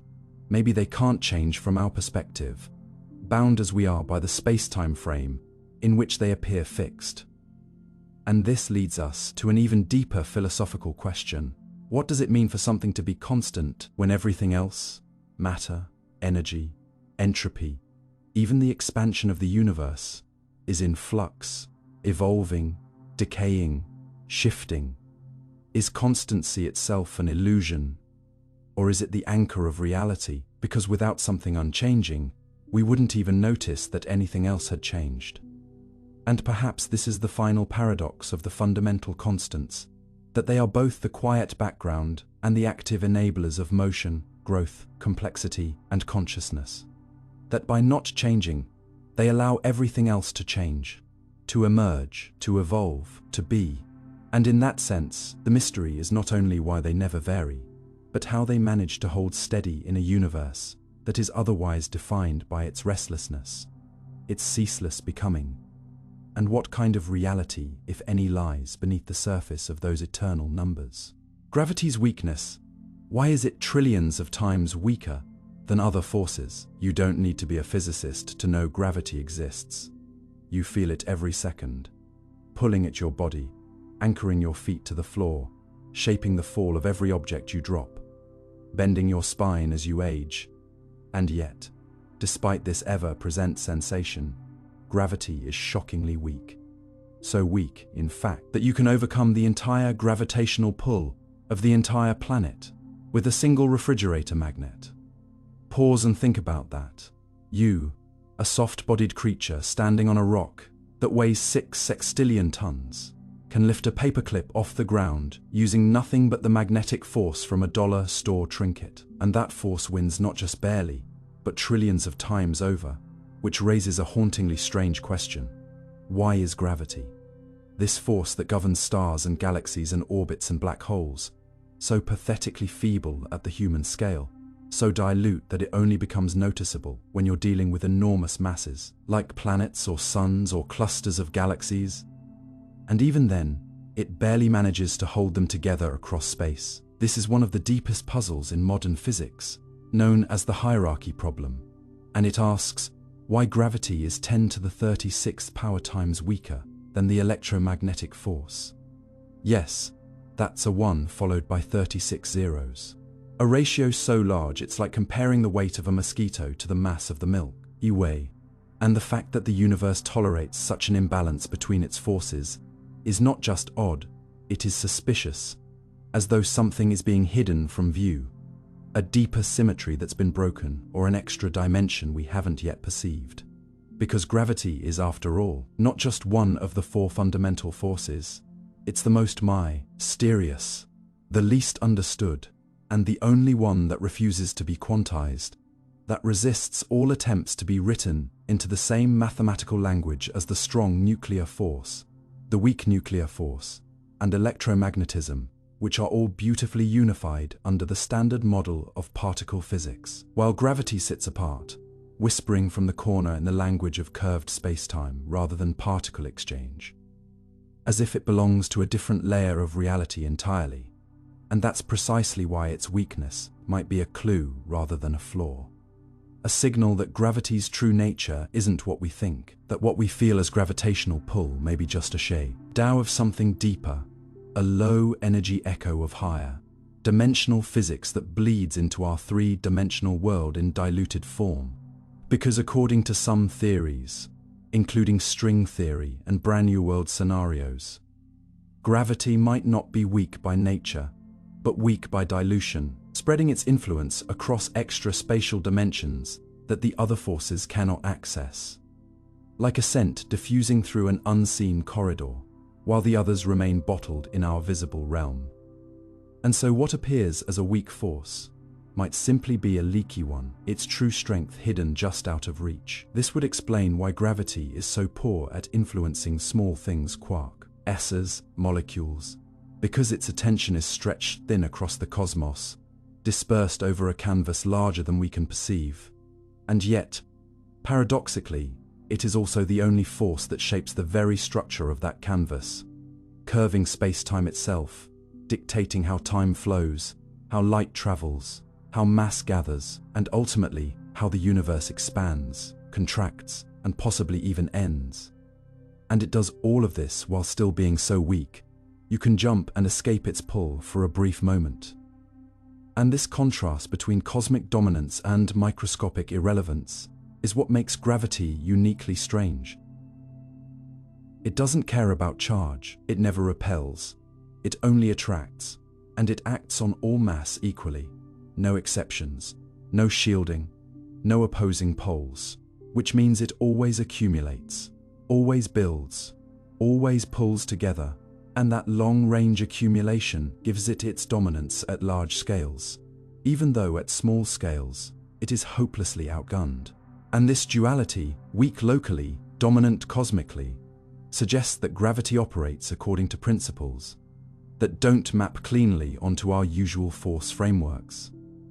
And this is part of the reason we don't yet have a quantum theory of gravity.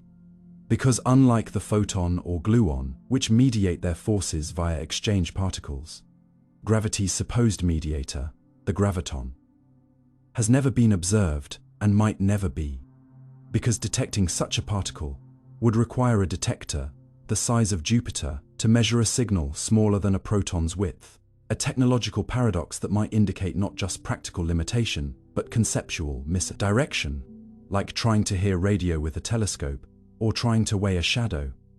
And yet, that hasn't stopped physicists from hunting for gravitational waves, which we finally detected in 2015 from colliding black holes, an event that sent ripples through space-time itself, confirming Einstein's predictions from a century earlier, and proving that gravity does carry energy, does transmit information, just not in the way we expect from other forces.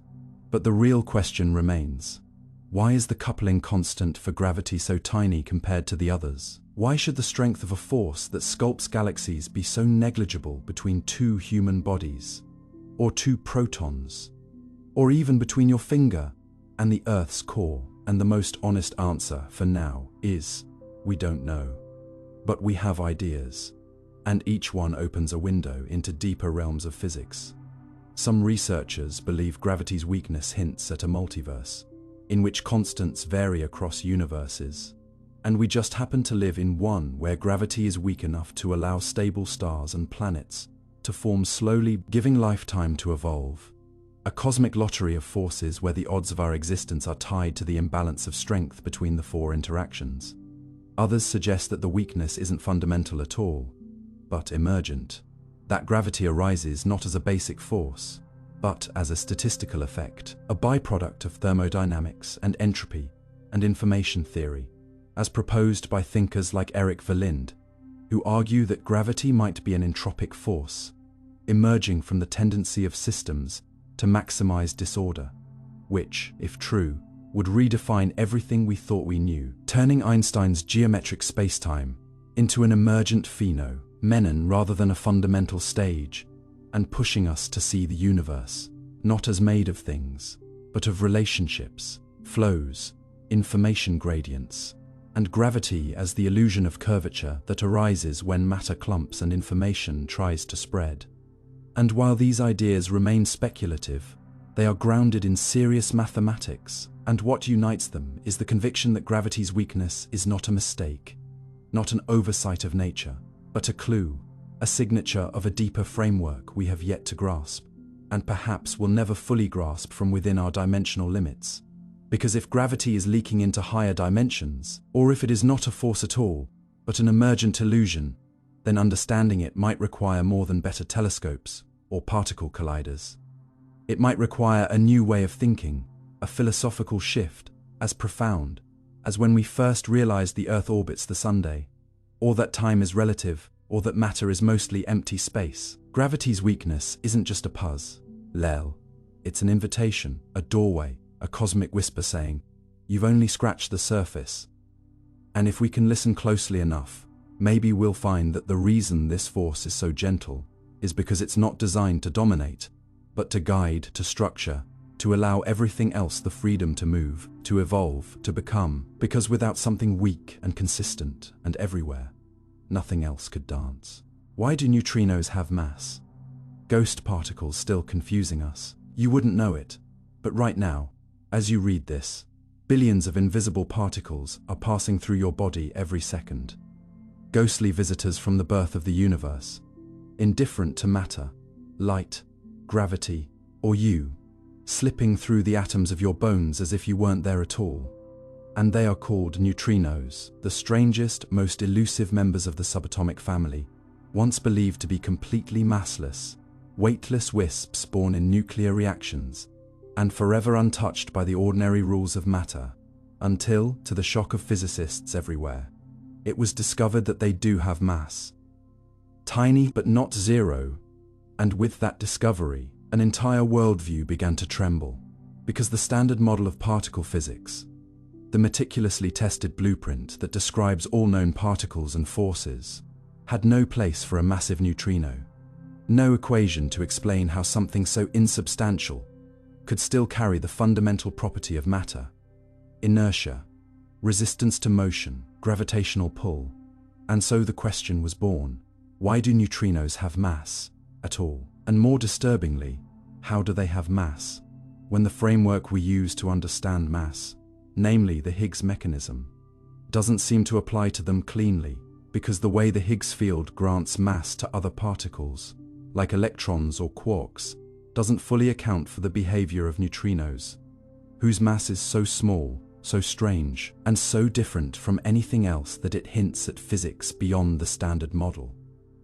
A deeper layer of reality, where these spectral particles may hold answers, not just to their own mystery, but to some of the greatest unanswered questions in the universe, such as why there is more matter than antimatter, why galaxies even exist, and what lies beyond the limits of what we can currently see. Because unlike photons, which carry light, or electrons, which form atoms, neutrinos are cosmic witnesses, birthed in fusion reactions, radioactive decay, exploding stars, and even the Big Bang itself, carrying with them whispers of the earliest moments of creation. And yet, despite their abundance, they're the second most numerous particles in the universe, after photons.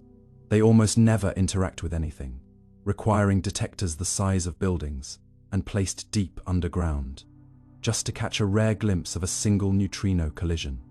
And yet, in those fleeting collisions, we discovered something revolutionary. Neutrinos can oscillate, meaning they can change their type, from electron neutrino to muon neutrino to tau neutrino and back again. And this shape-shifting behavior is only possible if they have mass, because a truly massless particle would remain fixed in identity forever, like a photon always being light. And so this quiet metamorphosis revealed that neutrinos are not the massless ghosts we thought, but possess a hidden heft, a secret gravity of their own, small but significant. And this fact alone shattered decades of assumptions, sending physicists scrambling for explanations, theories, and new experiments, because this mass implies either that neutrinos gain their weight from the Higgs field in a way we don't yet understand, or more radically, that there is a new mechanism, a new type of interaction or symmetry violation that introduces mass from an as-yet undiscovered process, possibly involving Majorana neutrinos, particles that are their own antiparticles.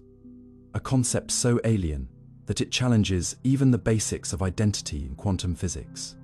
And if neutrinos really are Majorana particles, then they might hold the key to explaining why the early universe ended up with more matter than antimatter, breaking the apparent symmetry in a primordial moment when balance turned into imbalance, giving rise to stars, planets, people.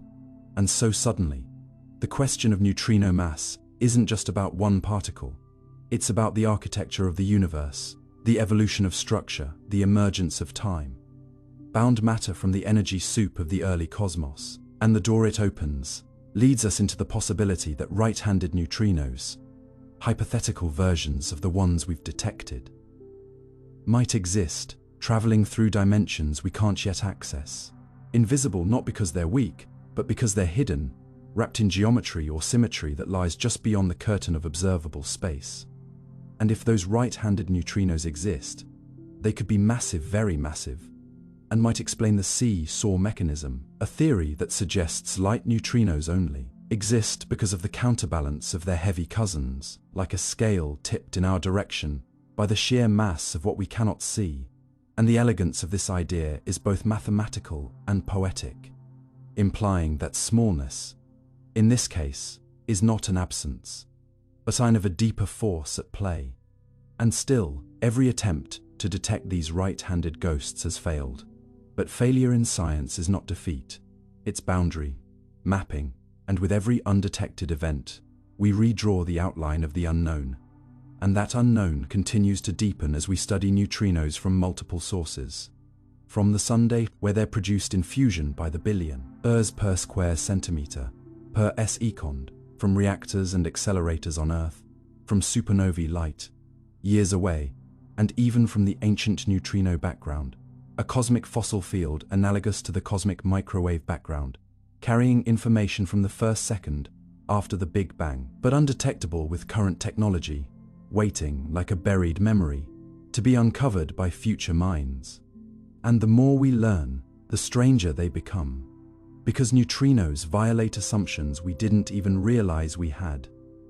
Like the conservation of flavor in quantum mechanics, the nature of mass hierarchy, we still don't know whether the lightest neutrino is the electron or tau type, or whether their mass is absolute or relative. Since we've only measured differences in their squared masses, not their actual mass values. And each of these questions splinters into further mysteries, like whether the sum of neutrino masses affects the shape of the universe, the distribution of galaxies, or the expansion rate of space-time itself. Because even a tiny amount of mass, when multiplied across all the neutrinos in the universe, becomes cosmologically significant, and may even play a role in dark matter. A possibility still open, still debated, still dancing just out of reach. And so the neutrino, this nearly massless, nearly interactionless, nearly unknowable entity, has become one of the most crucial particles in modern physics. Not because of what it does, but because of what it reveals, and the way it defies neat categories, hovering between presence and absence, substance and ghost, known and unknown. And if we ever do discover the full origin of its mass, we may not only rewrite the standard model, but extend the boundary between physics and metaphysics.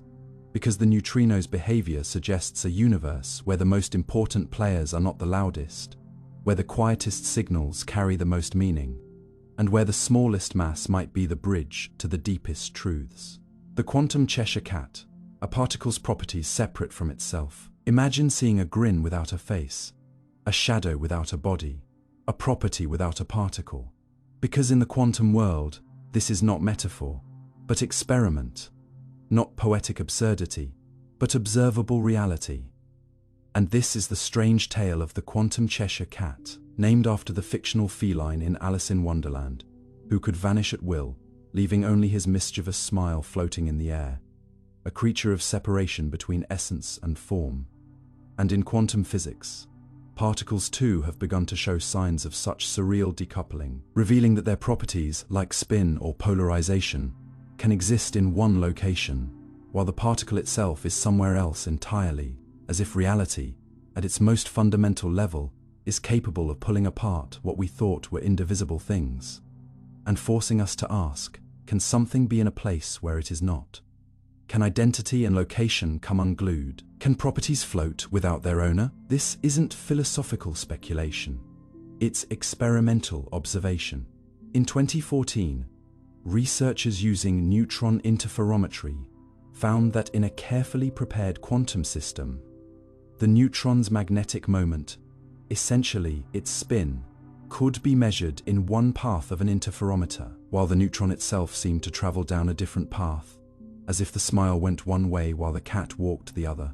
And this bizarre separation between entity and attribute, between what a thing is and where it is, challenges one of the most fundamental assumptions of classical physics, that an object's properties are located with the object itself, and forces us to reckon with a world in which position, identity, and even reality are context, dependent, relational, and probabilistic, and that opens the door to a new kind of ontology, one in which having is not the same as being, and measurement doesn't just reveal reality, but creates it, shaping not only where a particle is, but what it is at the moment of observation. And to understand how such a phenomenon is even possible, we have to revisit the strange framework of quantum superposition and weak measurements, tools that allow scientists to probe quantum systems without collapsing them entirely, offering just enough information to infer patterns without disturbing the wave function completely.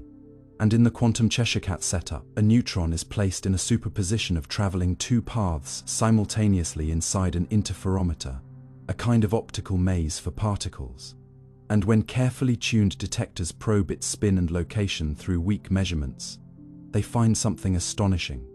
The magnetic moment registers in one arm of the device, while the presence of the neutron itself registers in the other, with minimal overlap, suggesting a physical decoupling that defies classical sense, and yet arises naturally from the mathematics of quantum mechanics, which does not insist that a particle be a localized lump of stuff, but allows it to be a spread, out cloud of potentialities, some of which can be projected or extracted separately under the right conditions.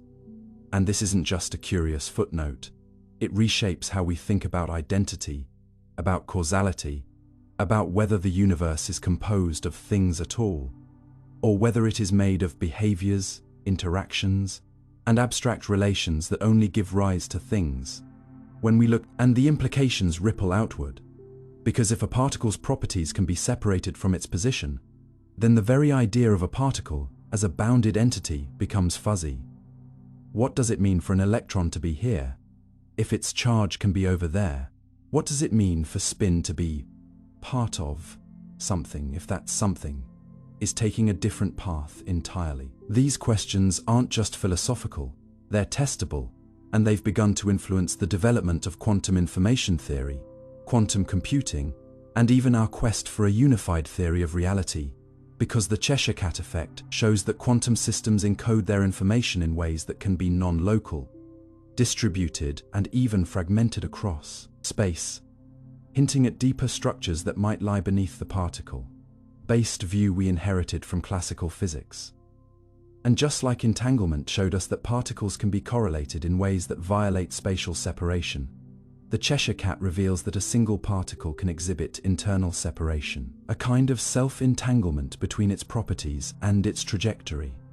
And this, in turn, forces us to think differently about measurement, because the very act of trying to find the cat might cause the smile to vanish, or vice versa, depending on how the system is set up. And this reflects a more general truth in quantum mechanics.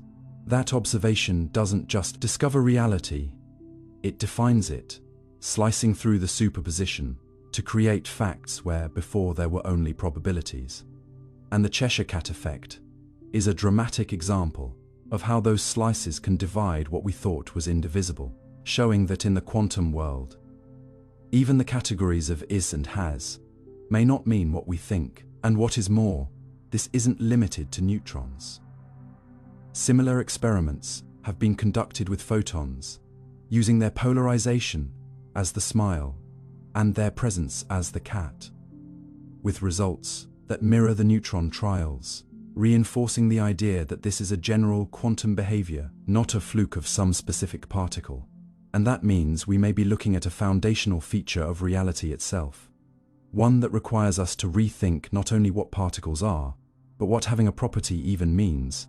Does a thing carry its features inherently, or are features relational, contextual, scattered across a web of potential, until a particular interaction stitches them together for a brief moment? And if the latter, then perhaps particles aren't fundamental objects at all, but intersections of relationships, events rather than things, temporary gatherings of information that dissolve and recombine endlessly as the quantum field fluctuates beneath them. And suddenly, the quantum Cheshire cat is not just a cute name for a weird result, but a doorway into a radical reconception of matter, identity, and presence.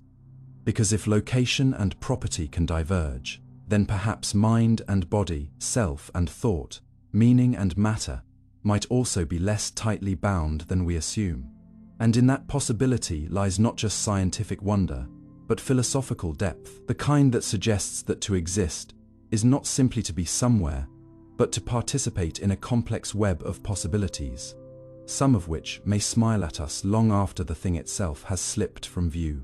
The lithium problem, the Big Bang's missing ingredient. You'd think that after unlocking the secrets of the Big Bang, mapping the cosmic microwave background, measuring the expansion of the universe, and cataloging the light from galaxies billions of light years away, we would at least know how much lithium should exist. But we don't, and that quiet failure has haunted cosmology for decades, because among all the elements predicted by the Big Bang nucleosynthesis model, the formation of light elements in the first few minutes of the universe, lithium is the one that refuses to cooperate, the one that shows up in the sky with only a third of the abundance theory says it should have. And this discrepancy, seemingly so minor compared to the grandeur of the cosmos, is actually a crack in the foundation of one of physics' most confident predictions, a mystery that becomes more unsettling the more you study it. Because it's not just an error, It's an inconsistency between what the early universe should have produced and what we actually observe today in old stars, those ancient stellar fossils that have preserved their original chemical fingerprints from a time when the universe was still young, hot, and barely structured. And when we peer into the spectra of these population 2 stars, particularly those in the halo of the Milky Way, stars that are almost as old as the universe itself, we find the predicted abundances of hydrogen, helium, and even deuterium match up beautifully with theoretical models, confirming our understanding of the nuclear reactions that happened just minutes after the Big Bang. But lithium-7, the isotope that should have formed in measurable amounts, remains stubbornly absent in the quantities we expect, showing up in far smaller concentrations than the theory demands. And that forces us into a strange position. Either the universe is hiding its lithium, or we've misunderstood something fundamental about the early moments of time, about how the first nuclei were forged. And that possibility opens a door into deeper puzzles about physics, matter, and the behavior of particles in extreme conditions. So where is the missing lithium? Could it have been destroyed in stars? Possibly, but models of stellar burning and convection suggest that low-mass metal-poor stars, like the ones we study, should retain much of their original lithium, not consume it. And even when you account for possible depletion mechanisms, the discrepancy remains too large to explain away, which means we're likely looking at new physics, something beyond the standard model, something in the dark folds of reality that leaves a chemical signature only lithium seems to reveal. And multiple hypotheses have emerged, each tantalizing, none conclusive. Perhaps there were unknown particles, like decaying dark matter or supersymmetric relics, that disrupted the formation of lithium nuclei without disturbing hydrogen and helium. Perhaps there were variations in fundamental constants, like the neutron-proton mass difference or the strength of the weak nuclear force, that slightly altered reaction rates during nucleosynthesis. Or maybe, more radically, the entire model of the early universe needs revision, an idea that some physicists entertain quietly, aware that even small errors in initial conditions can ripple into large-scale structural mismatches billions of years later. And yet, the problem persists precisely because it is so specific.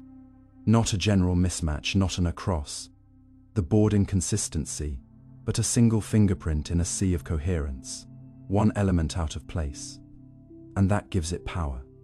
Because like a single wrong note in an otherwise perfect symphony, it draws attention to a moment where our understanding falters, and in that falter lies the possibility of deeper insight.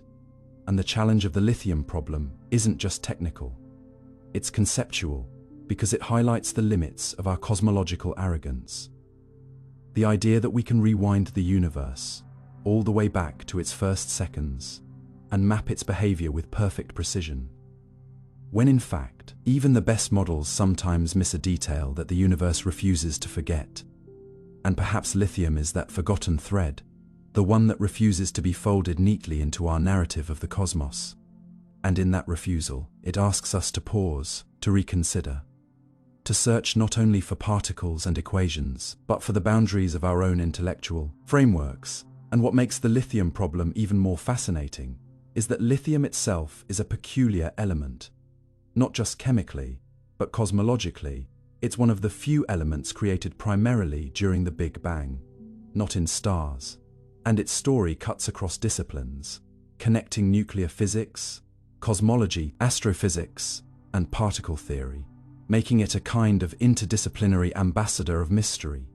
And so it's no surprise that its misbehavior has led to investigations in fields as diverse as string theory, gravitino decay, inhomogeneous biogenesis, and axion interactions, all of which propose mechanisms by which early universe conditions might have selectively impacted lithium formation. And yet none have delivered a final answer. And in the meantime, more precise observations continue to confirm the same discrepancy, deepening the sense that we are missing something. Something small but vital, perhaps even beautiful in its subtlety. The kind of oversight that changes everything once noticed. And still, the search continues. from underground neutrino labs to high-altitude telescopes, scanning the light from ancient stars, looking not just for lithium, but for meaning, for a thread that connects this quiet chemical anomaly to the wider fabric of cosmic history. And perhaps that's the real gift of the lithium problem, that it reminds us the universe doesn't yield its truths easily, that even after all the grand theories and equations and particle colliders, a single missing isotope can stop us in our tracks and force us to admit that some parts of the universe still do not make sense, and that humility, born from confusion, is often the first step toward discovery. The cosmic censorship conjecture, hiding the singularity. What if the universe has secrets so devastating, so structurally incomprehensible, that it hides them not just from you, but from itself, censoring the very fabric of space-time to ensure that its most dangerous truths can never be seen, touched, or known? And what if this censorship is not metaphorical, but physical, an actual law embedded into the equations of the cosmos, designed to prevent the rawest form of chaos from leaking into view? That's the premise behind one of the most enigmatic and haunting ideas in theoretical physics. The cosmic censorship conjecture, a proposal that suggests nature always finds a way to hide singularities, those infinitely dense points at the center of black holes, behind an event horizon, ensuring they are cloaked from external observers, kept forever out of reach like forbidden knowledge sealed behind a cosmic firewall. And this idea isn't some philosophical musing. It's a direct response to one of general relativity's most disturbing predictions, that under certain conditions, gravity doesn't just bend space and time, but tears it, collapsing matter into a point of zero volume and infinite density, where the known laws of physics break down entirely, producing a region where curvature becomes infinite. And with it, all meaning dissolves. Time, space, causality, even the distinction between before and after. And yet, for all their strangeness, these singularities seem to be unavoidable under Einstein's equations. If enough mass is compacted into a small enough volume, gravitational collapse becomes inevitable, and no known force can halt it, leading to the formation of a black hole, and at its center, a singularity. But the question that haunted Roger Penrose and others was this: could a singularity ever exist without a surrounding event horizon? Could the raw singularity itself be naked, fully visible to the universe, spewing out unpredictability and infinite curvature, like a fountain of broken physics? And if so, what would that mean for determinism, for causality, for the trust we place in physical laws to describe the evolution of systems? Because general relativity is deterministic, given the state of a system, the equations tell you exactly what happens next.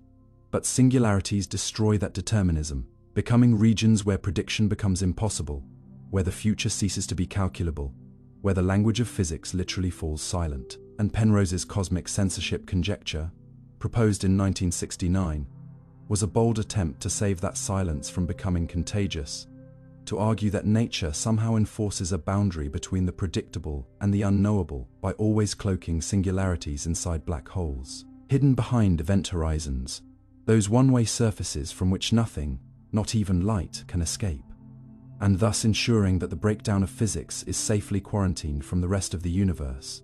And for decades, this idea has held sway, not because it's been proven, but because we've never seen a counterexample, never observed a naked singularity, never watched the universe peel back its skin to reveal the infinite. And yet, despite its elegance, the conjecture remains just that. A conjecture, not a law, not a theorem, not a certainty. And in recent years, physicists have begun to find mathematical solutions, under specific, often exotic conditions, where naked singularities could, in theory, form, particularly in spacetimes, with unusual geometries, in higher dimensions, or involving certain scalar fields, suggesting that the cosmic censor might not be absolute, that under the right conditions, the veil could lift. And that possibility is terrifying, because a naked singularity would be more than just a curiosity. It would be a rupture in the order of the universe, a place from which signals could escape to the outside world, carrying with them the fingerprints of infinite curvature. destroying any hope of prediction or control, allowing effects to emerge with no cause, and turning space-time itself into a kind of computational nightmare where inputs don't lead to output, as and causality shatters into quantum foam. And while black holes offer a kind of mercy, a horizon to hide the worst behind, naked singularities offer no such mercy, threatening to expose the core strangeness of the universe to the surface, like a wound that never scabs over. And so physicists continue to search for ways to prove that the cosmic sensor is real, that the conjecture holds under all conditions, that no matter how strange or violent a gravitational collapse becomes, the singularity at the end of that collapse will always be wrapped in darkness. But the deeper we look, the more uncertain that assumption becomes, because quantum mechanics complicates the picture dramatically. At the Planck scale, where gravity and quantum effects both matter, the smooth fabric of space-time may not even exist, replaced by a probabilistic lattice or foamy topology. And in such a regime, what does it even mean to talk about hiding a singularity, when the concept of a point in space becomes meaningless, and when time itself may be emergent, not fundamental? Could it be that cosmic censorship is not a physical necessity, but a classical illusion, a feature of our limited understanding that breaks down in the quantum domain? And if so, then perhaps singularities aren't hidden because they're dangerous, but because we are blind, our theories incomplete, our equations insufficiently brave to look directly into the heart of gravity's extremes. And this leads us to the black hole information paradox. Because if information falls into a black hole and reaches the singularity, and that singularity is truly destroyed or inaccessible, then what happens to that information? Is it lost forever, violating quantum unitarity? Or is it preserved somehow, encoded on the event horizon in holographic form, as string theory and the CFT correspondence suggest? If so, then the singularity might be more than just a tear. It might be a mirror, reflecting not just information, but the limits of our understanding. And if we ever do encounter a naked singularity, perhaps in a high-energy cosmic event or future experiment, probing the collapse of massive fields, then the universe may no longer be able to keep its deepest secrets buried. And in that moment, we may be forced to confront the fact that the laws of physics have a boundary, a place where they end, or worse, where they turn on themselves, spiraling into contradiction or unpredictability. And if so, then cosmic censorship is not just a technical condition, but a shield, a last line of defense against the unraveling of reality. And the most ironic part of all is this: we don't know whether we want it to be true, because if it is, then the universe will always have places we cannot see, truths we cannot reach, boundaries that stay forever opaque. But if it's false, then we may find ourselves staring directly into the naked heart of the cosmos, into a point where not just light but reason itself fails to escape. The bloop, an ocean sound louder than a nuclear bomb, began not with a sighting or a myth, but with a sound, deep, low, and so powerful that it shook the bottom of the Pacific, like a tuning fork pressed against the shell of the Earth. An underwater hum picked up in 1997 by ultra-sensitive microphones placed thousands of kilometers apart, designed by the United States National Oceanic and Atmospheric Administration to detect distant undersea phenomena such as calving glaciers or subtle tectonic shifts. But instead what they captured was something else entirely, something that startled even seasoned researchers. A frequency curve so distinctive, so loud, and so wide, reaching that it could not be traced to any known submarine, volcanic, or weather-related source. And yet, it arrived unmistakably across multiple hydrophone arrays, traveling thousands of kilometers through the watery dark, and earning a name as strange and soft as its origin was violent. The bloop, an almost whimsical label that belies the fact that this sound, had it occurred in air instead of water, would have been louder than a hydrogen bomb, and yet it emerged from an ocean devoid of ships, storms, or explosions, with no surface signature, no shockwave, no visual clue, only a strange curving frequency resembling that of a biological organism, except magnitudes more powerful than anything alive should be capable of creating, which set off a storm of curiosity that has never truly quieted down. To understand why the bloop is so mysterious, one must first understand the ocean itself. Not the familiar image of crashing waves and coastal tides, but the ocean as it truly exists, a vast three-dimensional acoustic chamber where sound travels farther and faster than in air, where temperature, salinity, and pressure bend sonic waves into strange and looping paths, and where the sheer scale of deep-sea distances makes anything audible over hundreds of kilometers a rare and significant anomaly.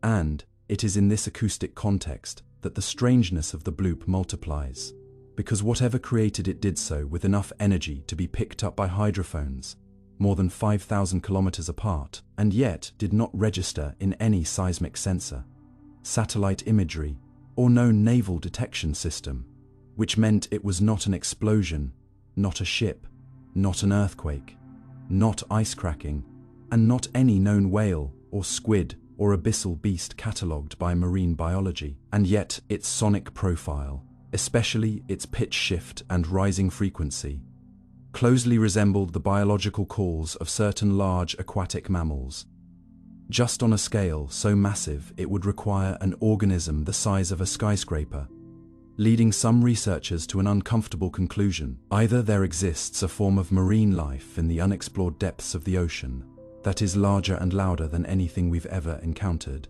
or the ocean is capable of producing natural phenomena whose mechanisms we still do not fully understand. In the years following the bloop's recording, the public imagination exploded even more quickly than the sound itself had traveled, with theories spiraling outward in every direction, from the plausible, massive icebergs carving and dragging across the sea floor, to the speculative, underwater landslides or volcanic activity that did generate expected seismic readings, to the fantastic, like secret military technology, alien submersibles, or most tantalizingly, the possibility of an undiscovered Leviathan creature swimming silently in the blackness, a biological relic of some ancient epoch that occasionally rises from the sea, wrenches to bellow across the Pacific.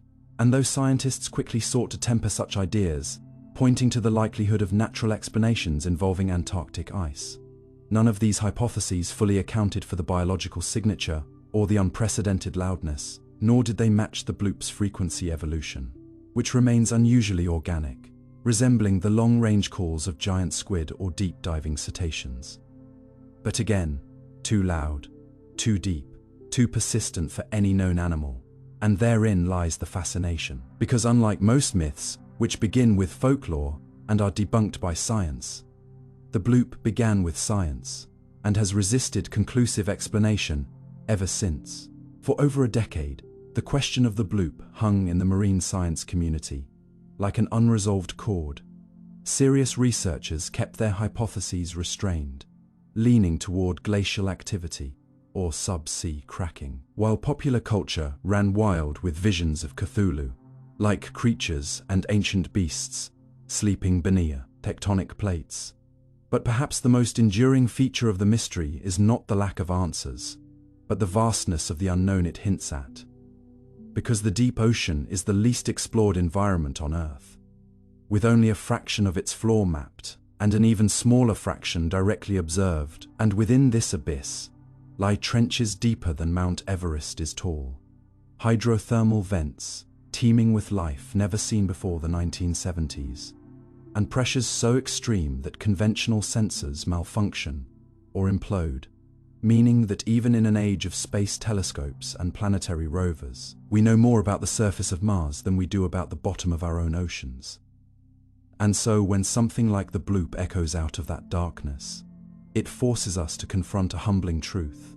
We still live on a planet filled with uncharted mysteries, where something vast and possibly alive may stir just beyond the reach of our instruments. In 2012, NOAA scientists issued a statement suggesting that the bloop likely originated from icequakes, massive movements of glacial ice in Antarctica that create seismic, like tremors and deep water acoustic pulses.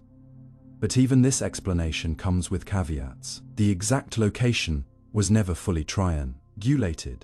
The energy levels remain unusually high, and subsequent recordings of known icequake events have not matched the bloop's unique audio fingerprint, leading some experts to consider the 2012 announcement more of a convenient placeholder than a definitive answer.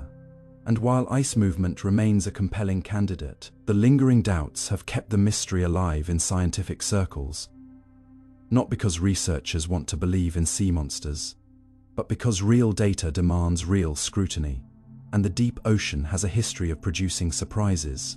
From the coelacanth, thought extinct for 65 million years before it was caught alive in 1938, to entire ecosystems discovered around volcanic vents that defied every known principle of biology. So who's to say that some unknown biological or geological process isn't responsible for the loudest sound ever recorded in Earth's oceans? And this is what makes the bloop more than just a strange noise.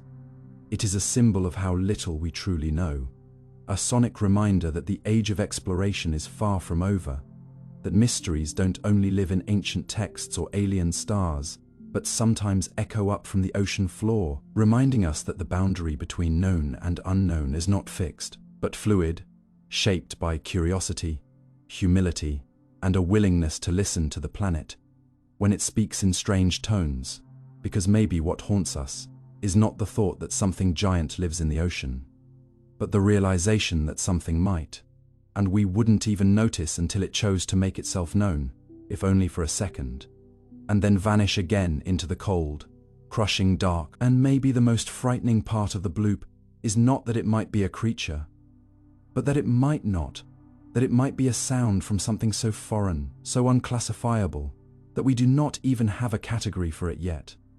And it is that space between possibility and explanation that keeps us awake, that keeps sonar stations running, that keeps researchers logging audio anomalies, hoping for another burst of data to compare, to decode, to finally understand. So the next time you find yourself near the ocean, staring out into its blue immensity, remember that it holds secrets deeper than your gaze can reach, that beneath those waves are sounds we've only begun to hear, signals that may be natural or biological or something else entirely. And in that space of uncertainty lies the beating heart of science. Not the certainty of answers, but the courage to keep listening, even when the message makes no sense at all. Because sometimes the unknown is not a place, but a frequency. And all it takes is one strange echo to remind us how little we truly comprehend about the world we thought we already knew. The EM drive, a reactionless engine that defies Newton.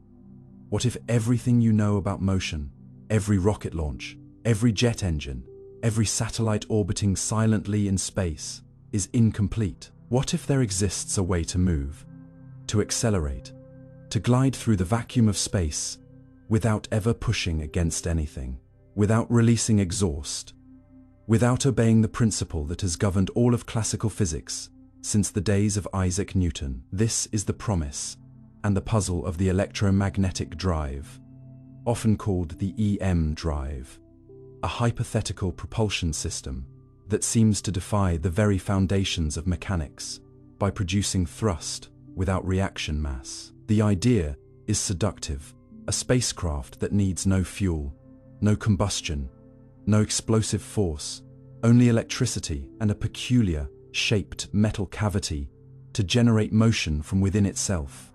It sounds like science fiction, like magic masquerading as science, and perhaps it is. But in the early 2000s, when a British engineer named Roger Cheshire claimed to have built such a device, a conical resonant chamber that turned microwaves into directional thrust, the scientific community did not laugh.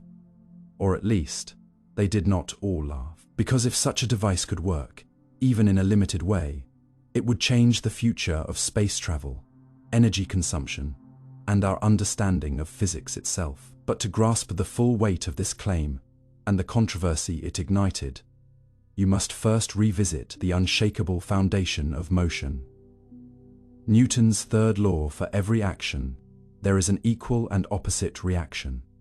Without expelling something backward, No object should be able to move forward. It is as fundamental as breathing in physics, and yet the EM drive seems to violate it outright.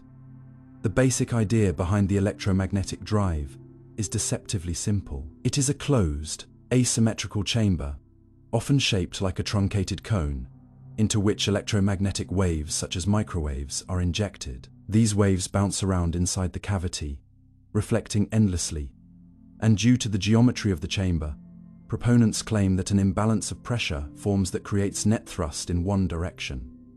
The device is sealed. There is no fuel ejected, no mass leaves the system. And yet, measurements from a few experiments, including some from respected institutions like NASA's EagleWorks laboratory, seemed to show tiny but non-zero thrusts. These results were controversial and inconclusive. The levels of measured force were extremely small, on the order of micronewtons, and could be attributed to experimental error, thermal expansion, or electromagnetic interference. And yet, the numbers kept appearing, persistently enough to stir curiosity, hope, and skepticism in equal measure. Could it really be possible that radiation pressure inside a sealed cavity could generate directional force? Could momentum conservation be bypassed, or better yet, redefined under specific electromagnetic configurations? The physics community remained divided. For some, the EM drive was a distraction, a scientific illusion caused by flawed setups and wishful thinking.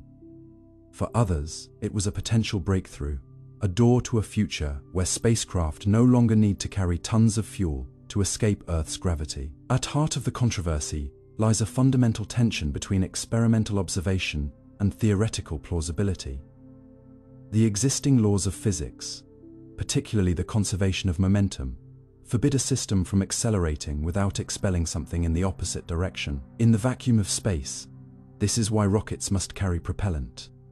The electromagnetic drive, however, seems to ignore this rule. Its defenders argue that the internal geometry of the cavity allows the electromagnetic waves to exert a net pressure, due to differences in reflectivity and resonance along its walls. Some even propose that the device interacts with the quantum vacuum, the seething sea of virtual particles that permeates empty space, and somehow pushes against that invisible medium.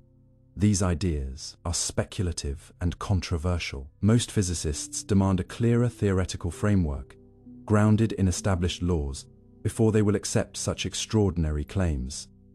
After all, extraordinary claims require extraordinary evidence. And yet, throughout history, some of the most profound advances have come from anomalies.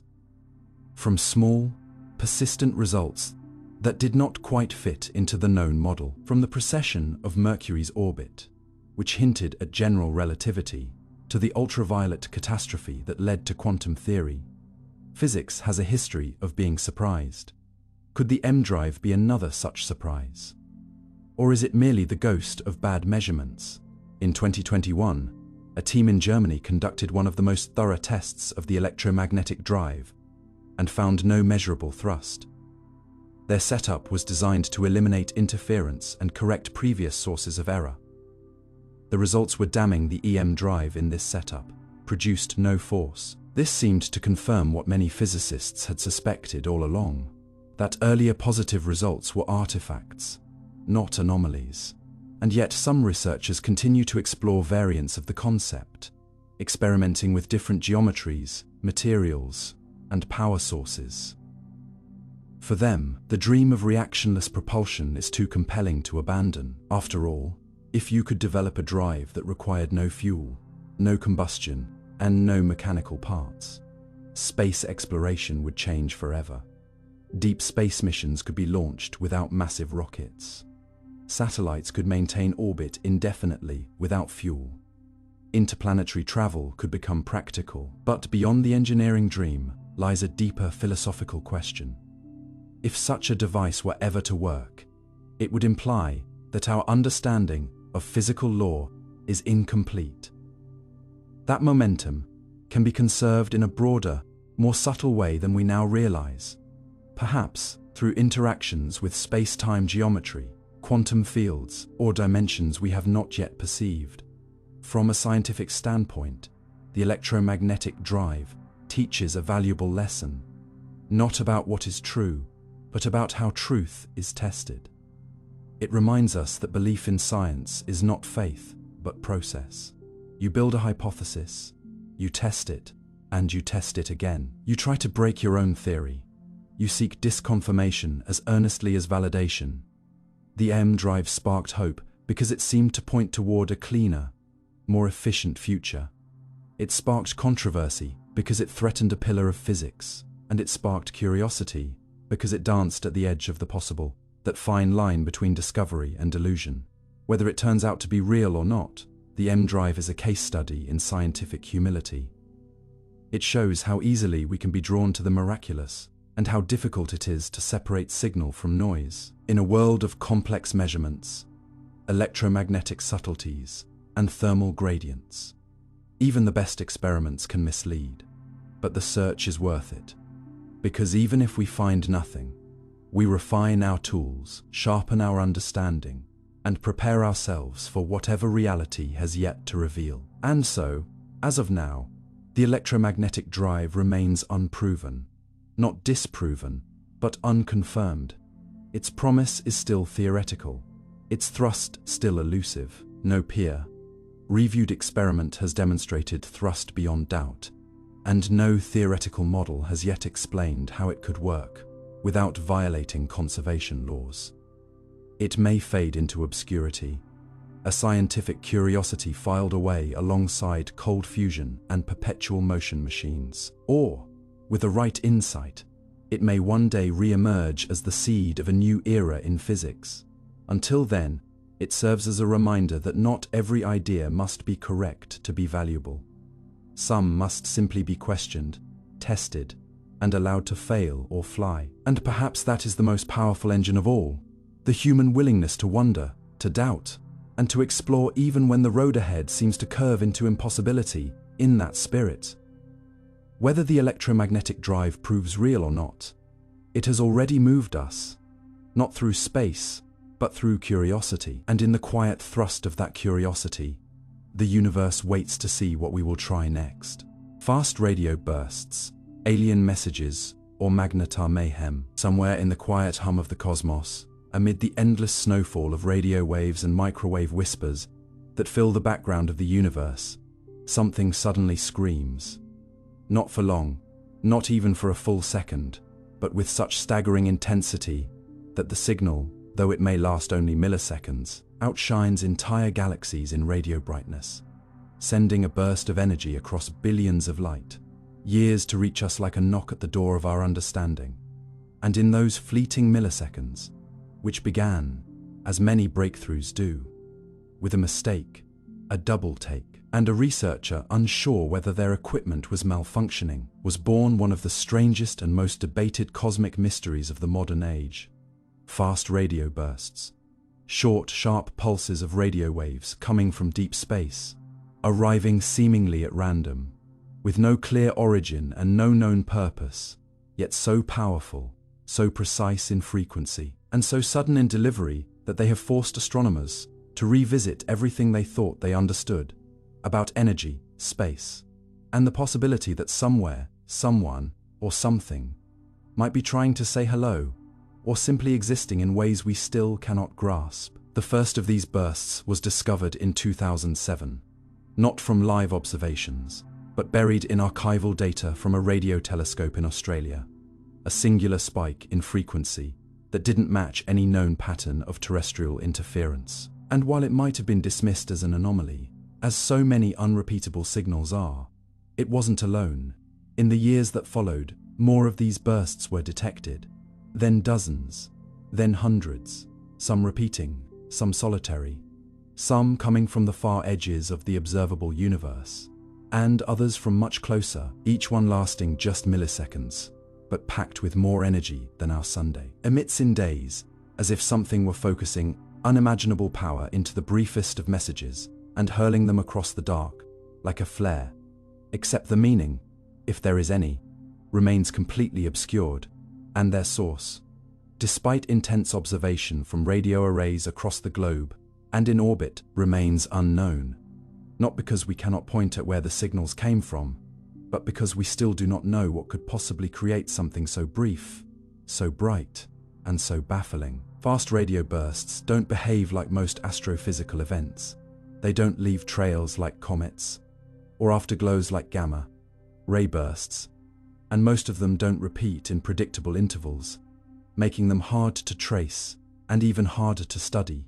Yet in 2016, the landscape changed when astronomers found a fast radio burst that did repeat, coming from a dwarf galaxy over 3 billion light years away, repeating not like clockwork, but irregularly enough to suggest it wasn't a spinning neutron star or a pulsar, which follow predictable pulses. And suddenly, the question evolved from what caused that to who or what might be repeating themselves and why. Some bursts were even found to pass through highly magnetized environments, leading scientists to consider the role of magnetars, neutron stars with magnetic fields 1,000 trillion times stronger than Earth's, which are known to emit giant flares and could, in theory, produce such radio bursts through mechanisms not yet fully understood, like crustal shifts or sudden magnetic reconnections on their incredibly dense surfaces.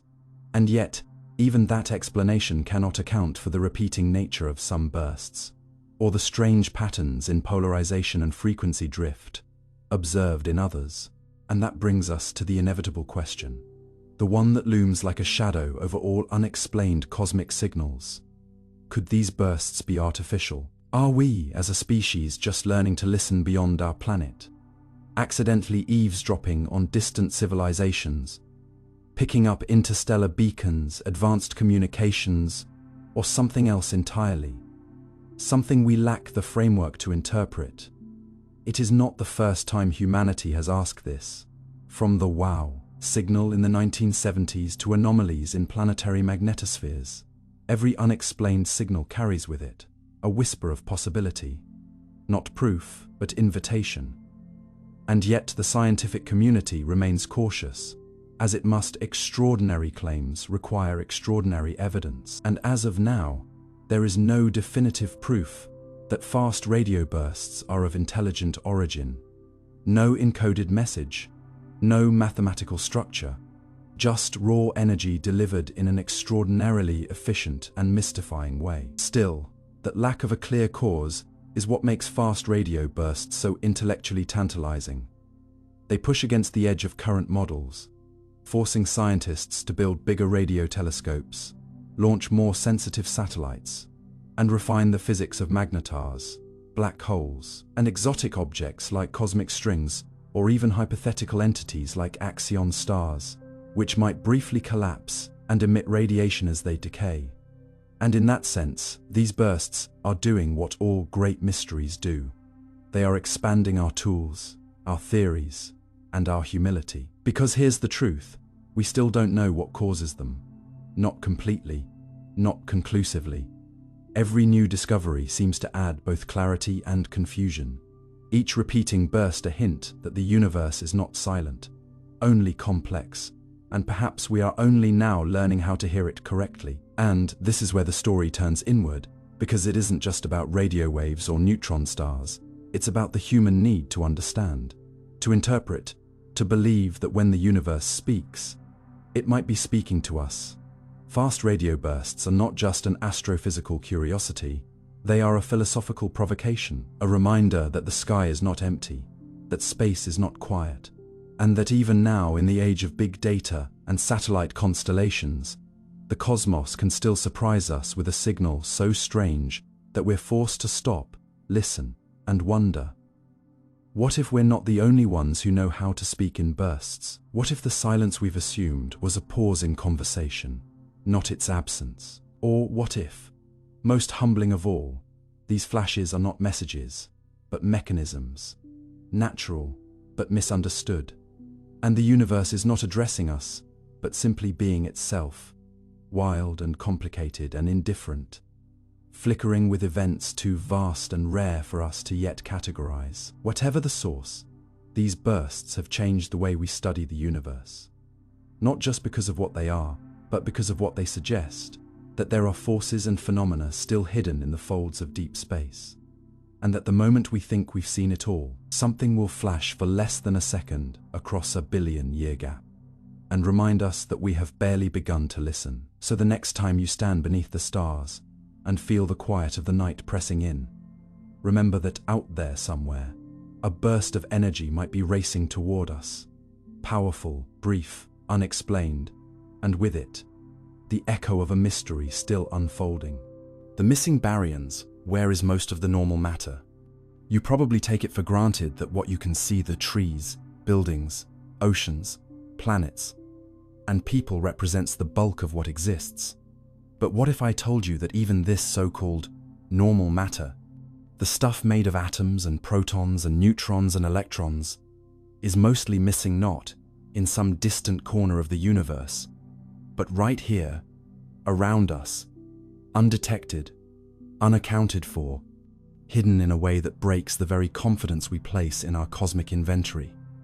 And what's most astonishing is that we're not talking about dark matter or dark energy, not some exotic theoretical substance with mysterious properties, but about baryonic matter, the ordinary kind, the kind that should be detectable by every telescope and particle sensor we have, the kind that you, your DNA, and every chemical reaction in your body are made from, and yet over a third of it is simply gone, a vanishing act so comprehensive that for decades it has stood as one of the most quietly troubling riddles in all of cosmology, hiding in plain sight behind louder questions like black holes and inflation and the expansion of space. And it begins with a seemingly simple question. If we know how much normal matter was produced in the early universe, from the first few minutes of Big Bang nucleosynthesis, when the first nuclei formed, and from the delicate imprints left on the cosmic microwave background, then why can't we find it all today? Why, when we count the stars, the galaxies, the gas clouds, and every luminous speck we can detect, do we come up 30 to 40% short compared to what physics tells us should be there? Like a receipt that doesn't match the inventory, as if billions of tons of matter have slipped through our fingers while we weren't looking. And to truly grasp the scope of this cosmic accounting problem, you have to understand that baryons, protons, and neutrons are not obscure entities. They are the very building blocks of atoms, and their abundance was set early in the universe, in a ratio determined by the subtle asymmetry between matter and antimatter, a tiny difference that allowed matter to survive at all. And these baryons then went on to form hydrogen, helium, and later, the stars and galaxies we now observe. And yet, when we track them over time, from the primordial plasma to the web of galaxies today, we keep coming up short, not just a little short, but enough to raise serious doubts about whether we truly understand how matter evolves across cosmic history. And for a long time, this discrepancy was assumed to be a problem of measurement, a technical oversight, something that would resolve as our instruments improved. But as precision increased, the hole in our models didn't shrink, it grew sharper, more defined, until researchers realized that the missing baryons must exist somewhere, but not in any obvious form, not as stars, or cold gas, or dust, or any of the other usual suspects. And this led to a long, painstaking investigation into where normal matter could hide without being easily seen.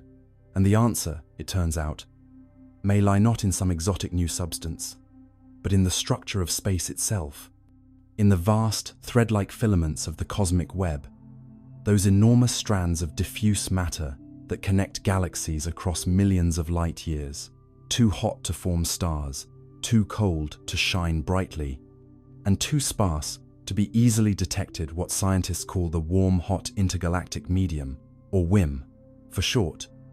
A plasma so thin it makes the best laboratory vacuums on Earth seem dense by comparison, and yet so widespread that it might contain the missing third of all baryonic matter in the universe, stretching between clusters like invisible rivers of gas, crisscrossing the cosmos in patterns we've only begun to trace using the most sensitive X-ray and ultraviolet telescopes available.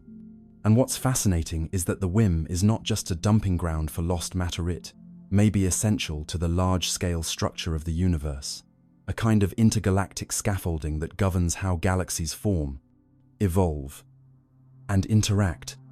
Its gravitational and thermodynamic properties, shaping the very architecture of space in ways we barely understand, and detecting it has required heroic observational strategies, including tracking how distant quasar light is absorbed by tenuous filaments of ionized oxygen and other trace elements as it passes through the WIM, revealing a kind of cosmic fingerprint, faint and scattered, but real. And as more of these absorption features are catalogued, the picture grows clearer. The missing baryons aren't missing. They're hiding, diffused so thinly and heated so gently that they've eluded detection for decades, their presence betrayed only by their subtle interference in the light of the farthest quasars. And while that might sound like a satisfying resolution, it only opens up deeper questions, like why this matter is so unevenly distributed, and whether its thermodynamic history matches our models of galactic evolution and structure formation, and more philosophically, what it means that the majority of the ordinary matter in the universe is not in stars, planets, or even black holes, but in invisible tendrils of plasma drifting between galaxies, an intergalactic fog that carries more mass than all the visible cosmos combined.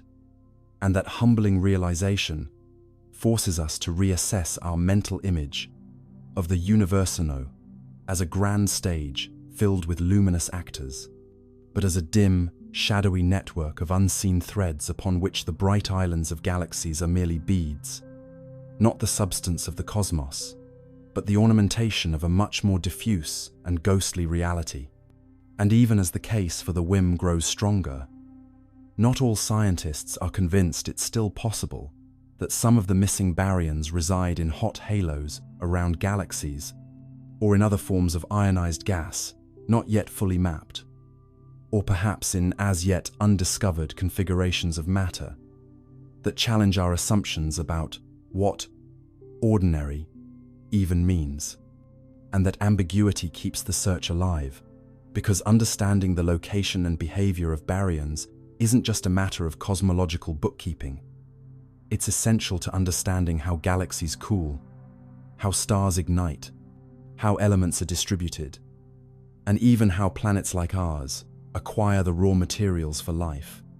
And so, the missing baryon problem becomes not just a puzzle about mass, but a question about origin, about how complexity emerges from simplicity, and how structure emerges from chaos. And the fact that we can now peer across billions of light years and detect the wispy remains of the universe's primordial matter shows not just how far technology has come, but how patient science must be in the face of silence, how careful we must be when confronted not with glaring contradictions, but with the soft absence of expected things, the quiet gaps that reveal more than noise ever could. And perhaps that's the final lesson of the missing baryons, that what is absent is not necessarily lost, that what is invisible is not always non-existent, and that the universe still harbors secrets not in distant galaxies, but in the interstices between them, in the quiet spaces we've only just begun to learn how to hear. Quantum decoherence. Why you never see superposition in real life. You've heard that particles can be in two places at once, that an electron can take all paths simultaneously, that a cat locked in a box can be both alive and dead until someone looks. But you've also noticed, perhaps uneasily, that in real life, this never seems to happen. Your coffee mug doesn't hover in a haze of probability between table and floor. Your keys don't teleport across the room, and no version of your cat exists in a half-living blur unless you've forgotten to feed it. And so, somewhere between the subatomic and the ordinary, this strange, poetic idea of quantum superposition must vanish. must collapse, must give way to the definite world we experience. And the name we give to that fading, that vanishing of quantum weirdness into classical reality, is quantum decoherence, a process so subtle, so fundamental, and so all-encompassing that it quietly determines the boundary between possibility and actuality, between the shimmering potential of the quantum world and the sharp clarity of our day-to-day lives. And understanding it is not just a matter of physics, but of confronting the deepest structures of reality, because decoherence isn't about observation in the mystical sense, and it's not about consciousness in the spiritual sense. It's about interaction, about the relentless interconnectedness of every quantum system, with its environment, with every photon, atom, vibration, and field it cannot help but bump into. And with each of those interactions, the fragile superposition, the elegant dance of all paths coexisting begins to erode, to bleed into the universe, like ink into water, until the system is no longer a pure, isolated quantum being, but a tangled web of entangled states woven into the tapestry of everything else. And that loss of isolation is what makes superpositions disappear, not because they're destroyed, but because they're smeared out across a world that's far too large and too complex for their delicate structure to survive intact. And this isn't a metaphor, this is hard math, rooted in the formalism of quantum mechanics, in the evolution of density matrices and Hilbert spaces, where coherence is represented by off-diagonal terms that encode the interference between different states. And as a quantum system becomes entangled with its surroundings, those off-diagonal terms begin to vanish, suppressed by phase randomization, until the interference is effectively gone, and what remains is a classical mixture, not a pure superposition, but a statistical ensemble of outcomes, indistinguishable from the kind of reality we're used to. And this transition happens not because of a collapse or a measurement in the dramatic sense, but because information leaks, because the environment measures the system constantly, not with intention, but with entropy, with interaction. And the more degrees of freedom the environment has, the faster and more irreversible that decoherence becomes. So fast, in fact, that for anything macroscopic, the coherence time is unimaginably short, fractions of femtoseconds, meaning you never see superposition in your keys or cats, not because it isn't real, but because it's over before it begins, washed away in the tidal pull of thermodynamic chaos. And yet, crucially, decoherence doesn't explain everything, it doesn't choose outcomes, doesn't tell you which result becomes real, it just removes the interference, converts possibility into apparent probability, prepares the system for what we call classicality, but stops short of collapsing the wave function entirely. And that's why it lives at the heart of the measurement problem, the unsolved question of what, if anything, selects a single outcome from among the spread of possibilities. And in that gap between decoherence and decisionly, the foundations of quantum interpretation. Many worlds says the wave function never collapses, that decoherence just separates branches into non-communicating realities, all equally real, while Copenhagen says collapse is a real process, tied to observation or knowledge, and objective collapse models posit a real, physical mechanism that ends superposition once certain thresholds are met, and Cubism says none of it is real outside of our beliefs, that quantum states are just tools for updating personal expectations. And yet all these interpretations agree on decoherence, on the erosion of quantum coherence through environmental entanglement, which means it might be the only part of the story that's real in a deeper sense, the universal solvent of quantum strangeness that dissolves Schrödinger's cat before we ever open the box. And as our technology advances, we've begun to engineer decoherence, deliberately to preserve coherence in quantum computers, to measure decoherence timescales in controlled systems, to isolate qubits in dilution refrigerators near absolute zero, wrapped in magnetic shielding and vibrational damping, all in an effort to keep them quantum just long enough to do something useful.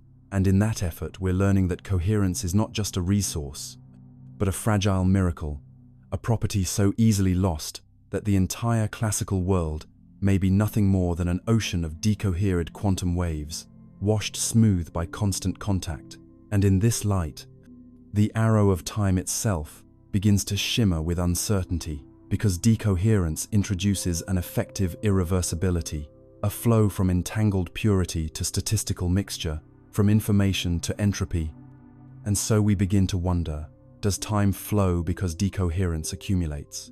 Does the classical world exist because the quantum one can't remain intact long enough to manifest? And what then is reality? Is it the quantum wave function, sprawling and eternal, or the classical snapshot, fleeting but familiar? And could we ever experience both, not just understand, but feel what it means to be in superposition, to be both here and there, up and down, alive and dead, without collapsing into certainty? And what would that do to consciousness, to identity, to choice? Because some theorists argue that even consciousness itself might be a decoherent quantum process, that neurons and microtubules, or ion channels, in the brain could harbor fleeting coherence, only to decohere under biological noise, and that what we call awareness may be the echo of a quantum system grappling with its environment, a process of resolution, of collapse or branch or feedback. And while this remains speculative, it's a powerful idea, that even your thoughts are born not from particles, but from probabilities, from superpositions that never survived long enough to be noticed.